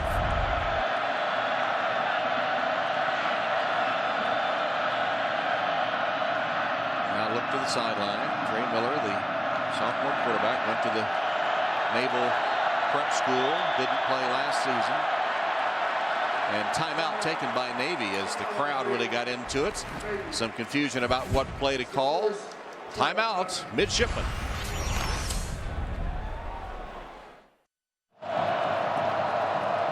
Navy facing a 4th and 2 with 44 seconds left in the 3rd quarter.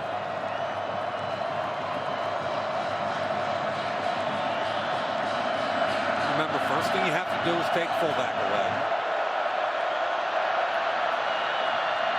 Miller fell down as he gave the ball to Teach. And Teach will be stopped short of the 1st down. Looks like Notre Dame's going to take over after holding him on 4th down for the 2nd time in the game.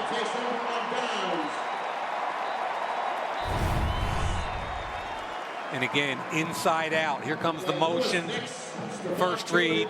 Nice job at the point of attack. Nix and Stefan Tuitt. Another tackle. Zeke Mata. Cabral, the left guard, got the helmet knocked off. 2 plays, 2 helmets off. Very dangerous. So Notre Dame takes over at the 43-yard line of Navy.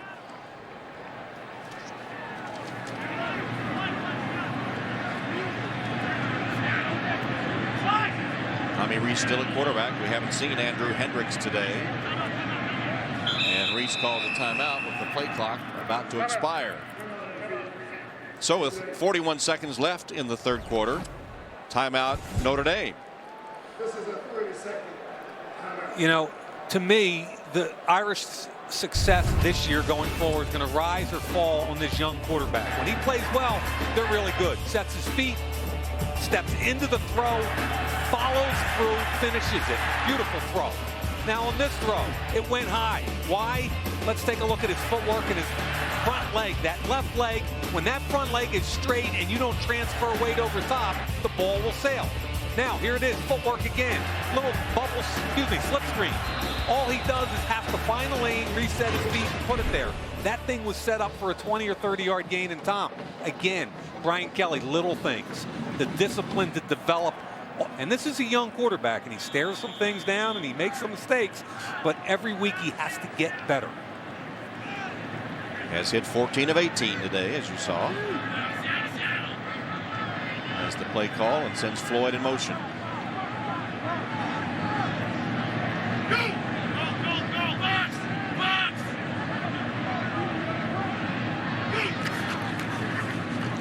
Fake the handoff. Spots Eifert. And And Tyler Eifert has a Notre Dame first down to the 25-yard line for a gain of 18 before Trevez Bush gets him to the ground. Yeah, I saw that one coming. Air Force was sitting on Michael Floyd, and Eifert's been blocking so effectively that he fakes the block, releases down the field. And here he is. Watch him fake the block. Both defenders run up. Bry French and the corner, Parrish Gaines. He just runs right by him. That's a natural corollary to the bubble screen. Room up the middle for Jonas Gray. Tough to bring down. Another first down for the Irish. By the way, that last catch by Tyler Eifert was his first of the game. He came into this Navy game having caught 39, which was tops among FBS tight ends.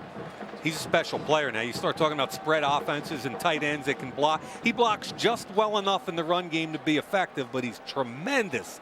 Tom, in the pass game, he's got 15 catches for $150 in the last 2 weeks heading into today. Navy player shaken up. Trevez Bush, I believe. Another safety forced to play linebacker because of all the injuries. The second level of the Naval Academy defense. So the final seconds of the third quarter ticking away. And that will do it. At the end of 3, Notre Dame leads Navy 42-7. We'll return to Notre Dame Stadium after these messages from your local NBC station. You're watching Notre Dame football on NBC.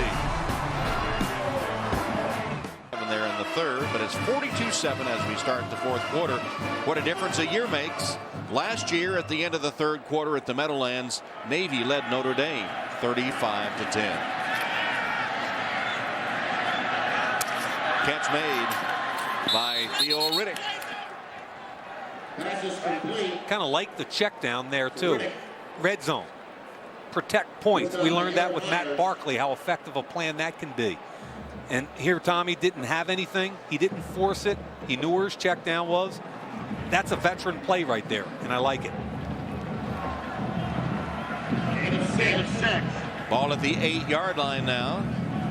5 possessions, 5 TDs in the red zone. Here they are again.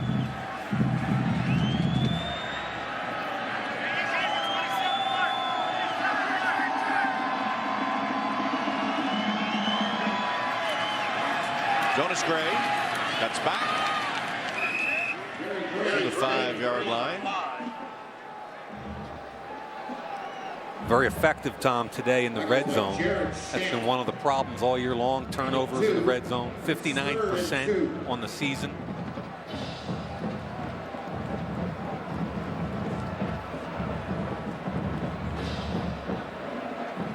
Third down and 2, just the 4th time in the game that Notre Dame has faced a third down. Wow. Tight bunches both sides. Toss it to Gray. Trying to stretch the play out and gets the end zone for his 3rd touchdown of the game.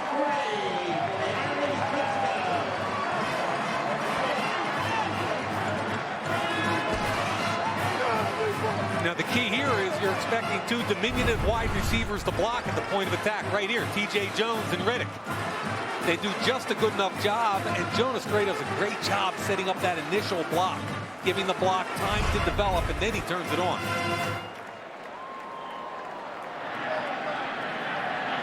Ruffers point after.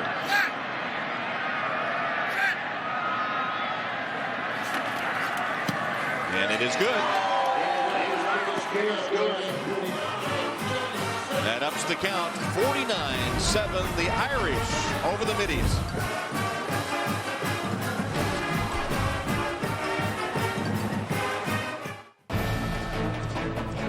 Notre Dame football is brought to you by Liberty Mutual Insurance. Responsibility. What's your policy? By Coca-Cola Zero. Real Coke taste and 0 calories. By McDonald's. I'm loving it. And by Discover Car. It pays to discover. Well, there are going to be some raucous Halloween parties amongst the Notre Dame faithful this weekend because the Irish, in the process of bouncing back from that devastating loss to the Trojans of USC, with a big lead against Navy, one of their chief rivals and one of the teams that they've had trouble handling in recent years. Dancing his way for a nice return is Darius Staton.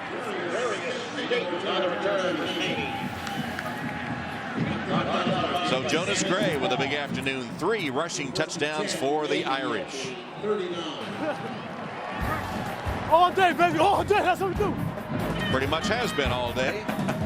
49-7. Time now for Mercedes-Benz top performances.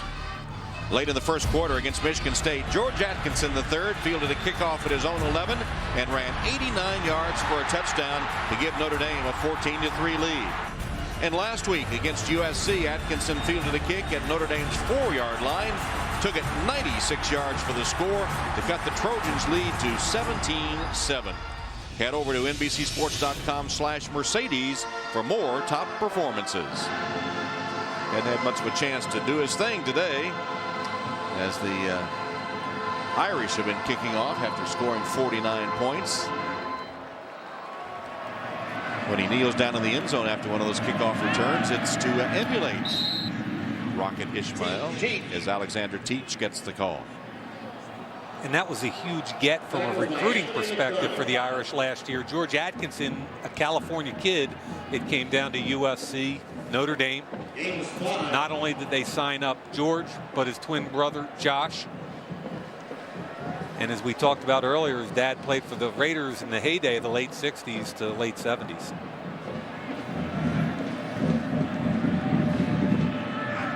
Notre Dame's offside by a lineman. And there's Teach, who got the handoff.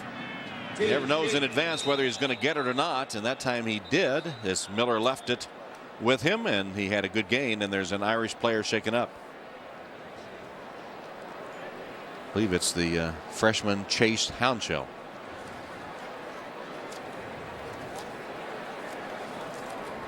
While they tend to him, we'll take a break. Chase Hounshell on the Notre Dame bench. Looks like they're manipulating his right shoulder. Replaced by Sean Chouinard, who started today for the Irish. Hounshell's been getting more and more snaps as the season progresses, especially with the loss of Captain Lewis Moore for the season, and Ethan Johnson's been week to week. Option play on first down. Oh, good job by Calabrese, slow playing the option. J.G. Green, the ball carrier, did a little hesitation move, couldn't get away from Calabrese. Calabrese right here, slow play. By that I mean he's not going to be aggressive. He's going to feather the pitch, come up to the quarterback, make him pitch it, and then extend outwards, take a right correct angle, and make the tackle. That's 1 versus 2, and 1 made the tackle. Great job by Carlo Calabrese. Got his dog tags hanging out there. Like that's dangerous too. Played for Navy. Yeah. A dozen minutes left in the game. Fake the handoff. Miller being chased. Oh, decked as he got rid of the football.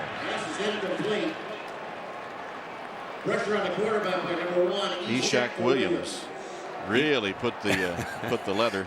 He sure did, and that's because Danny Spond had great coverage. But look at number 1, another heralded true freshman.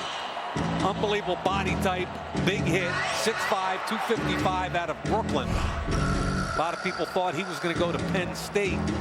Bob Diaco, the defensive coordinator, camped out on his front step at about 6 a.m. the morning he was supposed to go to Penn State and commit. Talked to him and his family for quite a while and asked him not to commit that weekend, and ultimately they got Ishak to commit to Notre Dame. Third down, and Miller underneath to Teach. And the fullback to the 40-yard line, short of the first down, tackled by Danny Spahn. That's a tough kid right there, that Teach. Watched the tape from last year. It was a clinic for Navy last year. This year it's been a clinic for the Notre Dame defense. heading into this particular drive, Navy had been averaging 3.6 yards per carry, which is just a huge win for any defense against this Naval Academy team.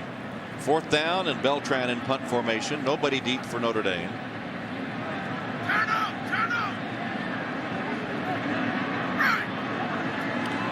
Look for the ball! Boots punt by Beltran.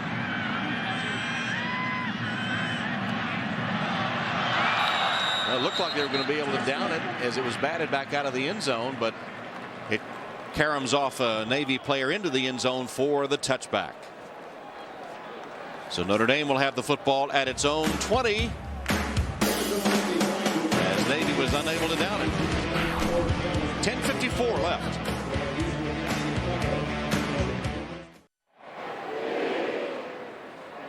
Welcome back to Notre Dame Stadium, where it's time for our Sprint Unlimited update. All football, no limits. Most touchdowns rushing, 6 since the Navy game in 1996. And Navy's rushing offense, 3rd best in the nation, held to 145 yards. Michael Floyd with 6 receptions, 121 yards. He scored 2 touchdowns, 1 receiving and 1 rushing. And it's 49-7. Tommy Reese still at quarterback.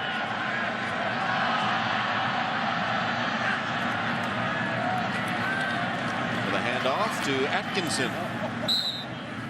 Tackled short of the 25 by Gary Myers. Well, one thing that Navy and Notre Dame have in common is that they are excellent academic institutions, and they take great pride in the fact that their athletes are also students, and accomplished students at that. In fact, if you take all sports, FBS schools only, Notre Dame, graduating 99%, tops the list. Navy number 4 at 96%. Very impressive. Forgetting about that team tied for number 2, aren't you, Tom?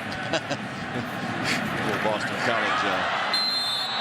Well, is that another backwards pass? T.J. Jones couldn't hold on. I think it's going to be a ruled incomplete pass. French wasn't taking any chances. He gathered it up.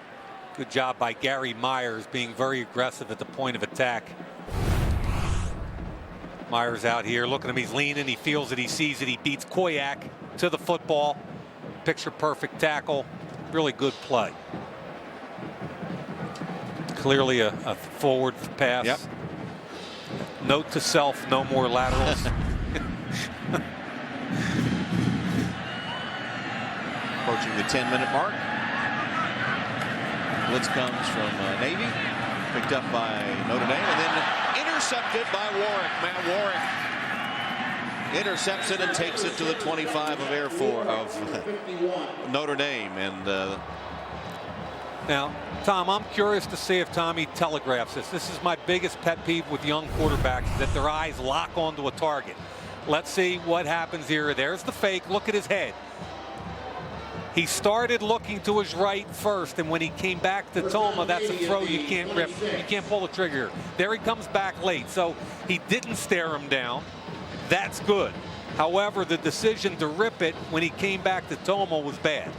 No way thrown behind him. No way that ball can be thrown. And he did, as you saw his reaction. Second turnover by the Irish. Aiken. Nice gain before he's bumped out of bounds by Danny Spod. 15-yard gain on that reverse.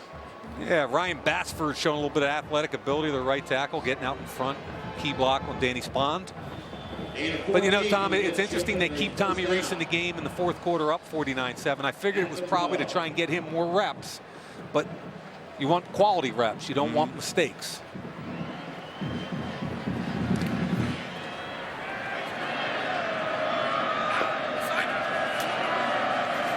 Here's the option and a keep by Miller. He'll dance into the end zone. Trey Miller runs it in. Or no, excuse me, it was Jarvis Cummings. Yep. Jarvis Cummings, the sophomore quarterback from Lancaster, Pennsylvania, that took it into the end zone. Has not played in his 2 years at the Naval Academy. And here he is carrying for a touchdown at Notre Dame. The lead option, great execution at the point. Gigi Green got a block on McDonald and Collinsworth. They were both cut at the same time, and a good job by Jarvis Cummings on the lead option.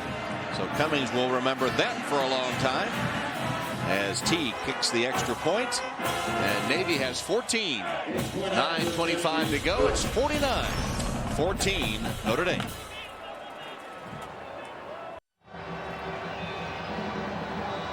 Here's Dane Christ fastening his chin strap, so Tommy Rees appears to be done, having thrown an interception, and Christ looks like he's going into the game after this Navy kickoff. Teague will kick it off.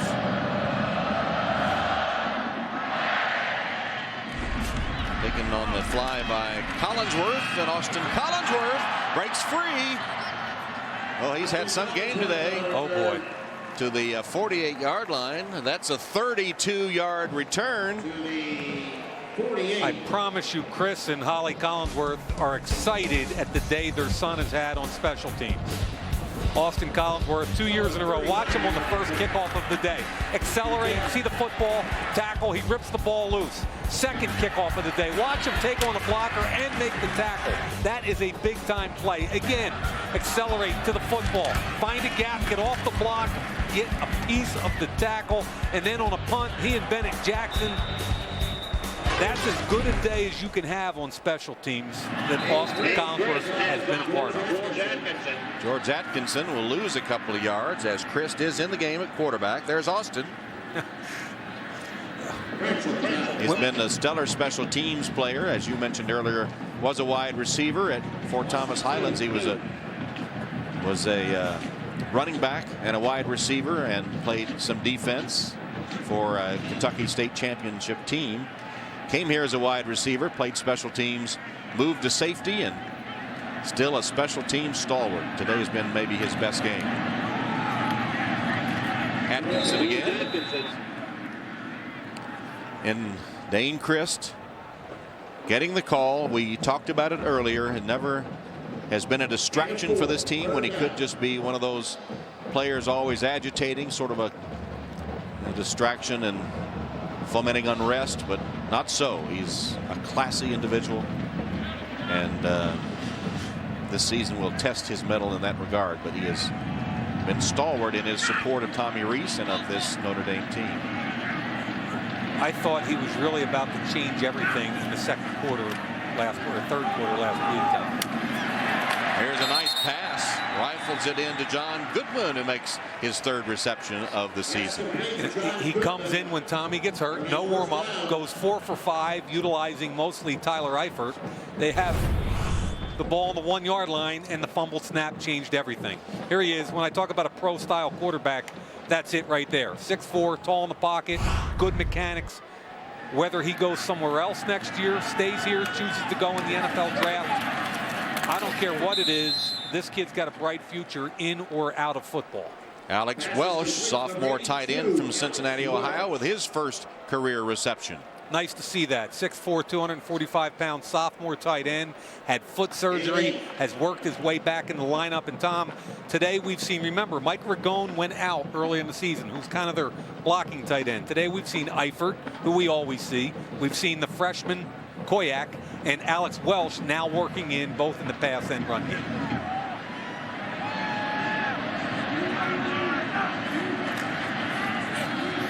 Christ scrambling, got away from the first rusher, and now gets the ball fake and gets out of bounds. Well, pump fake right back at you, right? 7-yard scramble by Dane Christ. Jared Shannon, the outside linebacker, comes from the front side. He sees it, gets outside of him. Not known for great feet. That's pretty athletic movement. Little pump fake. Yeah, I got you. Parrish Gaines, the true freshman. Pump fake. It's like a pickup game of hoops, Tom. You can't go in the air on a pump fake. Dane went to school on Matt Barkley's move last week. Toss it to Goodman. John short of the 20, hit by Gary Myers. One thing about these two teams, there's a lot of mutual respect. They have a long history, as we said, the longest continuous intersectional rivalry in college football dating back to 1927. And even when the Navy football fortune sort of took a nosedive, Notre Dame stuck with them. And the story of why right after this play.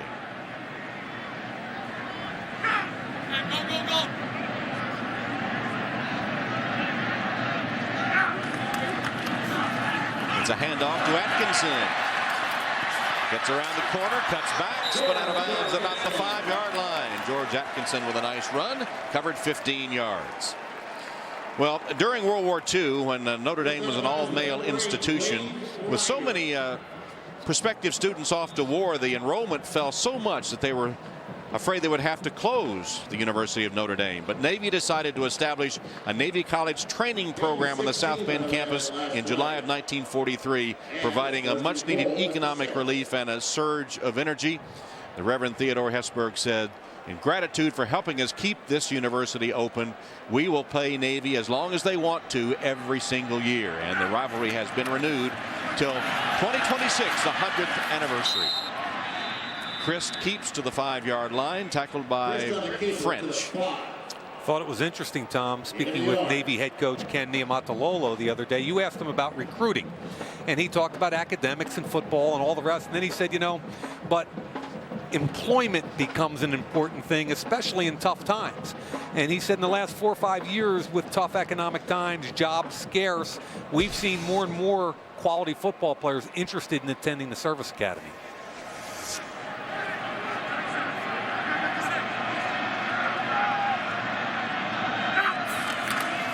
Christ with a handoff. Atkinson fighting but can't quite get into the end zone, and thrown back by the Navy defense. And so Navy will have lost 6 in a row as they head to their meeting with Troy. And there's their remaining schedule this year. Then at SMU, at San Jose State, and of course the Army game in what will have been a disappointing season, hoping for some salvation with a win against their arch rival. Atkinson finally got in. Then a little pirouette at the goal line, breaks the plane for the touchdown. Well, sophomore left tackle Christian Lombard did a nice job. Chris Watt, there's Lombard, gets the second level, but good look at Atkinson. He's got such good balance. He never seems to panic. He never seems to be in a hurry, which belies the fact that he's a freshman. Extra point by Rufford. It's good. Notre Dame scored 59 against Air Force. They put up 56 today against Navy. With 3:49 left, Notre Dame about to bounce back from that loss to USC a week ago, 56-14. And while we have a moment, we've been talking about our visit to Annapolis. Here's Brinza's kickoff to Bose Nelson. Will be tackled, and I just want to shout out to the midshipmen that I had lunch with the other day at Annapolis. We enjoyed a talk, and you have to admire them so much. Midshipman First Class Ashley Spring of Huntley, Illinois. Midshipman First Class Elliot Hoy of Buffalo, New York. And Midshipman Second Class Nicole Breen of Yorktown, Virginia. My admiration to all of them at the Naval Academy and what they do for our country. Tom, I'd like to echo that with my table. Okay. 14th Company, Jeremy Wallace, Company Commander, and Greg Haas, who's the leader of the company. They were particularly proud of what they do every year in their field race, a mile race. This 14th Company wins it every year, and they wanted me to give them a shout out and good luck again on that race between all the different companies. Delvin Diggs gets the carry. He's a senior from Clayton, Georgia.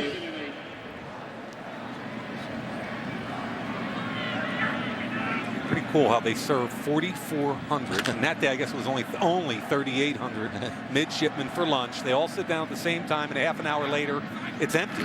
3,800 kids. Here's the toss to Staton. Tackled by Bennett Jackson. You know, when I talk to Michael Floyd and different receivers, and when I go to practice, I keep hearing about Tony Alford, who's a holdover from the Charlie Weiss staff. And I really think Michael Floyd and his habits, the consistency that I've seen this year from Michael Floyd, have been demanded by Tony Alford. And Tom, when you talk about high school recruiting nationally, this guy's name always comes up. And when the current staff was in flux and Weiss was gone, they weren't sure what to do. He's the guy that stayed in on Lewis Nix and all those other recruits and helped get them in here when he was hired by Coach Kelly. Cummings with a keep and a first down. Hafiz Williams, the tackle. We were talking to Theo Riddick yesterday, who made the transition from running back to wide receiver, and he said it was a tough transition, and sometimes he tends to fall back into bad habits. But he said that Michael Floyd had been not only an inspiration to him, but had also helped coach him up and talk him up and teach him things. And one of the things that he just shook his head and laughed about was Michael Floyd's downfield blocking. And I think it's contagious. All the wide receivers seem to take a page from his book and consider that an important part of their responsibility. That's a great point, Tom. In two different body types. Michael Floyd is 6'3", 227. Theo Riddick's 5'11", 198. Also, what did Theo major in? Wasn't it television, theater, etc.? He wants to be a sportscaster of all things. I know. I hope he has a long career and I'm retired by then. Our first down line today, as always, brought to you by Xerox. Final minute 30 of this late October matchup between two old rivals. The 85th meeting. Cummings keeps again, and Ishak Williams makes the hit. He's like one of those, and Tom, you're a horseman, and I don't know all the proper comparatives, but like he's almost like a baby. What is it, a colt? Yeah, you could call him a colt. With the long legs and they kind of knobby kneed, and they're not sure. I saw him this past spring and I almost fell over. The body type, the size, he's the prototypical 34 outside linebacker. Doesn't have any idea what he's doing yet, but he's so gifted athletically. If he develops, he could be special. Jarvis Cummings getting the call at quarterback here late in the game. Fakes the pass. What a collision. That was Kendall Moore made that hit on Jarvis Cummings. Wow. Kendall Moore, sophomore, with a big hit. We heard it up here. Helmet to helmet, I guess. Helmet to helmet. Yeah, it definitely was. Yep. Couldn't see that when it happened, just heard it. Foul. Number 8 on the defense. 15 yards, automatic, first down. And Coach Kelly saying great hit, and sometimes you got to just control when that offensive player drops his head and he's smaller than you, Tom. Sometimes it's really hard to get under him because you're not anticipating his dip. So you've really got to target lower. I don't think he did that on purpose, but he's got to be more aware of it in the future. It could be dangerous for both players. Yep. Cummings tackled by the shoe tops by Troy Nicholas. And that play will end this game. The final score, 56, Navy 14. And that'll be the final play of the game. Notre Dame bounces back. And after losing 2 straight to Navy, they're able to get the victory. Navy's woes continue as they lose their 6th game in a row. The final is 56-14 Notre Dame. So Brian Kelly said we'll know soon about the team's mental outlook and whether they're ready to play. We did from the outset. Notre Dame dominated. And here's Alex with Coach Kelly. So, Coach, quite a comeback for you after last week's game. What did you learn about your team's mental state, mental toughness today?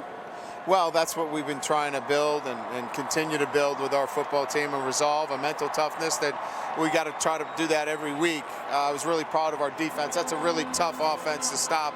Thought we did a great job defensively, and we controlled the line of scrimmage offensively, and that was the key to the game. Yeah, defensively, I mean, this is a team that just burned you last year. Well, we're not the same team as we were last year, and we're getting better and better, and obviously, you know, great familiarity with the option teams. Good, we'll let you go. Thank you. The alma mater, Notre Dame, our mother, played as the Notre Dame players joined by the Navy players with mutual respect.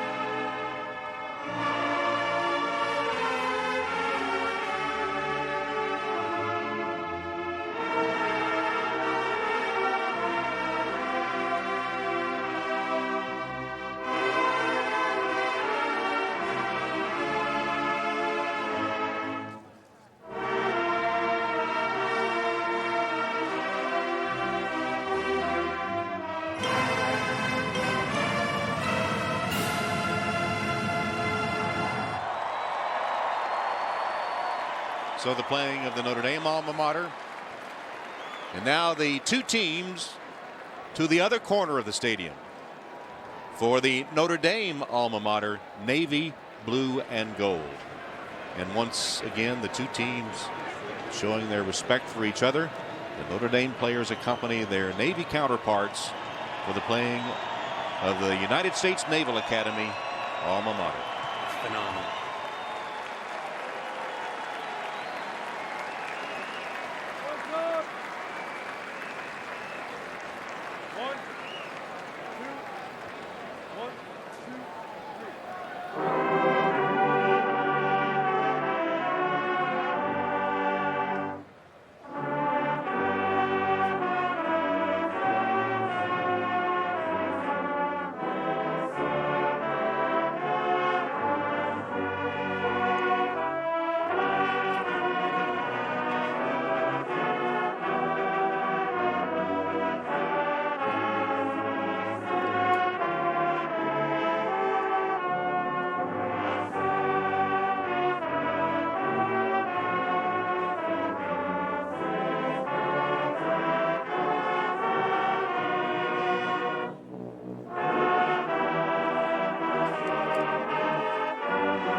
Which ends with a rousing beat Army. Well, with all the distasteful things in athletics these days, that's a scene to remember. Let's go to Alex as the victory march sounds through Notre Dame Stadium. Yeah, Tom, a couple touchdowns today for running back Jonas Gray. Jonas, let's talk about coming into this game. How hard of a week was it for you guys? It was a challenging week. You know, we had to count on each other. We had to make sure we come out here and just get a victory. We had to protect our house. That was the main thing. And, you know, try to string up some victories, put the past behind us, come together as a team, and take care of business against Navy. Coach Kelly told us he wasn't sure exactly how you guys were going to respond after this week. The fast start must have helped. Yeah, we've been through adversity before. We lean on each other, and we know that as a unit we can get things done, and we're doing it the right way. We stay unified through everything. We're unified as a unit, coaches, players, everybody. So we knew that what we had to do was protect our house and get a victory. Bouncing back from adversity, obviously so important in sports. You did it today as a team, but you've really done it for yourself this season. Yeah, you know, it's just the guys believe in me, the coaches believe in me. They haven't given up on me, and I haven't given up on myself. Just coming every day, trying to prepare the best way I know how, and just playing consistent. A big day for Jonas Gray. Jonas, we'll let you go and bring in Harrison Smith here. Thank you. Harrison, so this Navy team got after you guys last year. What was different today? Really, we just kind of learned from our mistakes last year, watched the film, got it corrected, and our coaches put together a great game plan. What do you think this means going forward for this team? You guys come off of the USC loss, turn it around today. What about going forward? This just kind of shows what we can do once again, you know. We had a bad week last week, and we bounced back. It just shows that this team can fight through the adversity, and we can stick together. Like Jonas said, we can lean on one another and just get it done. Thank you, Harrison Smith. So, Tom, it sounds like the team was united.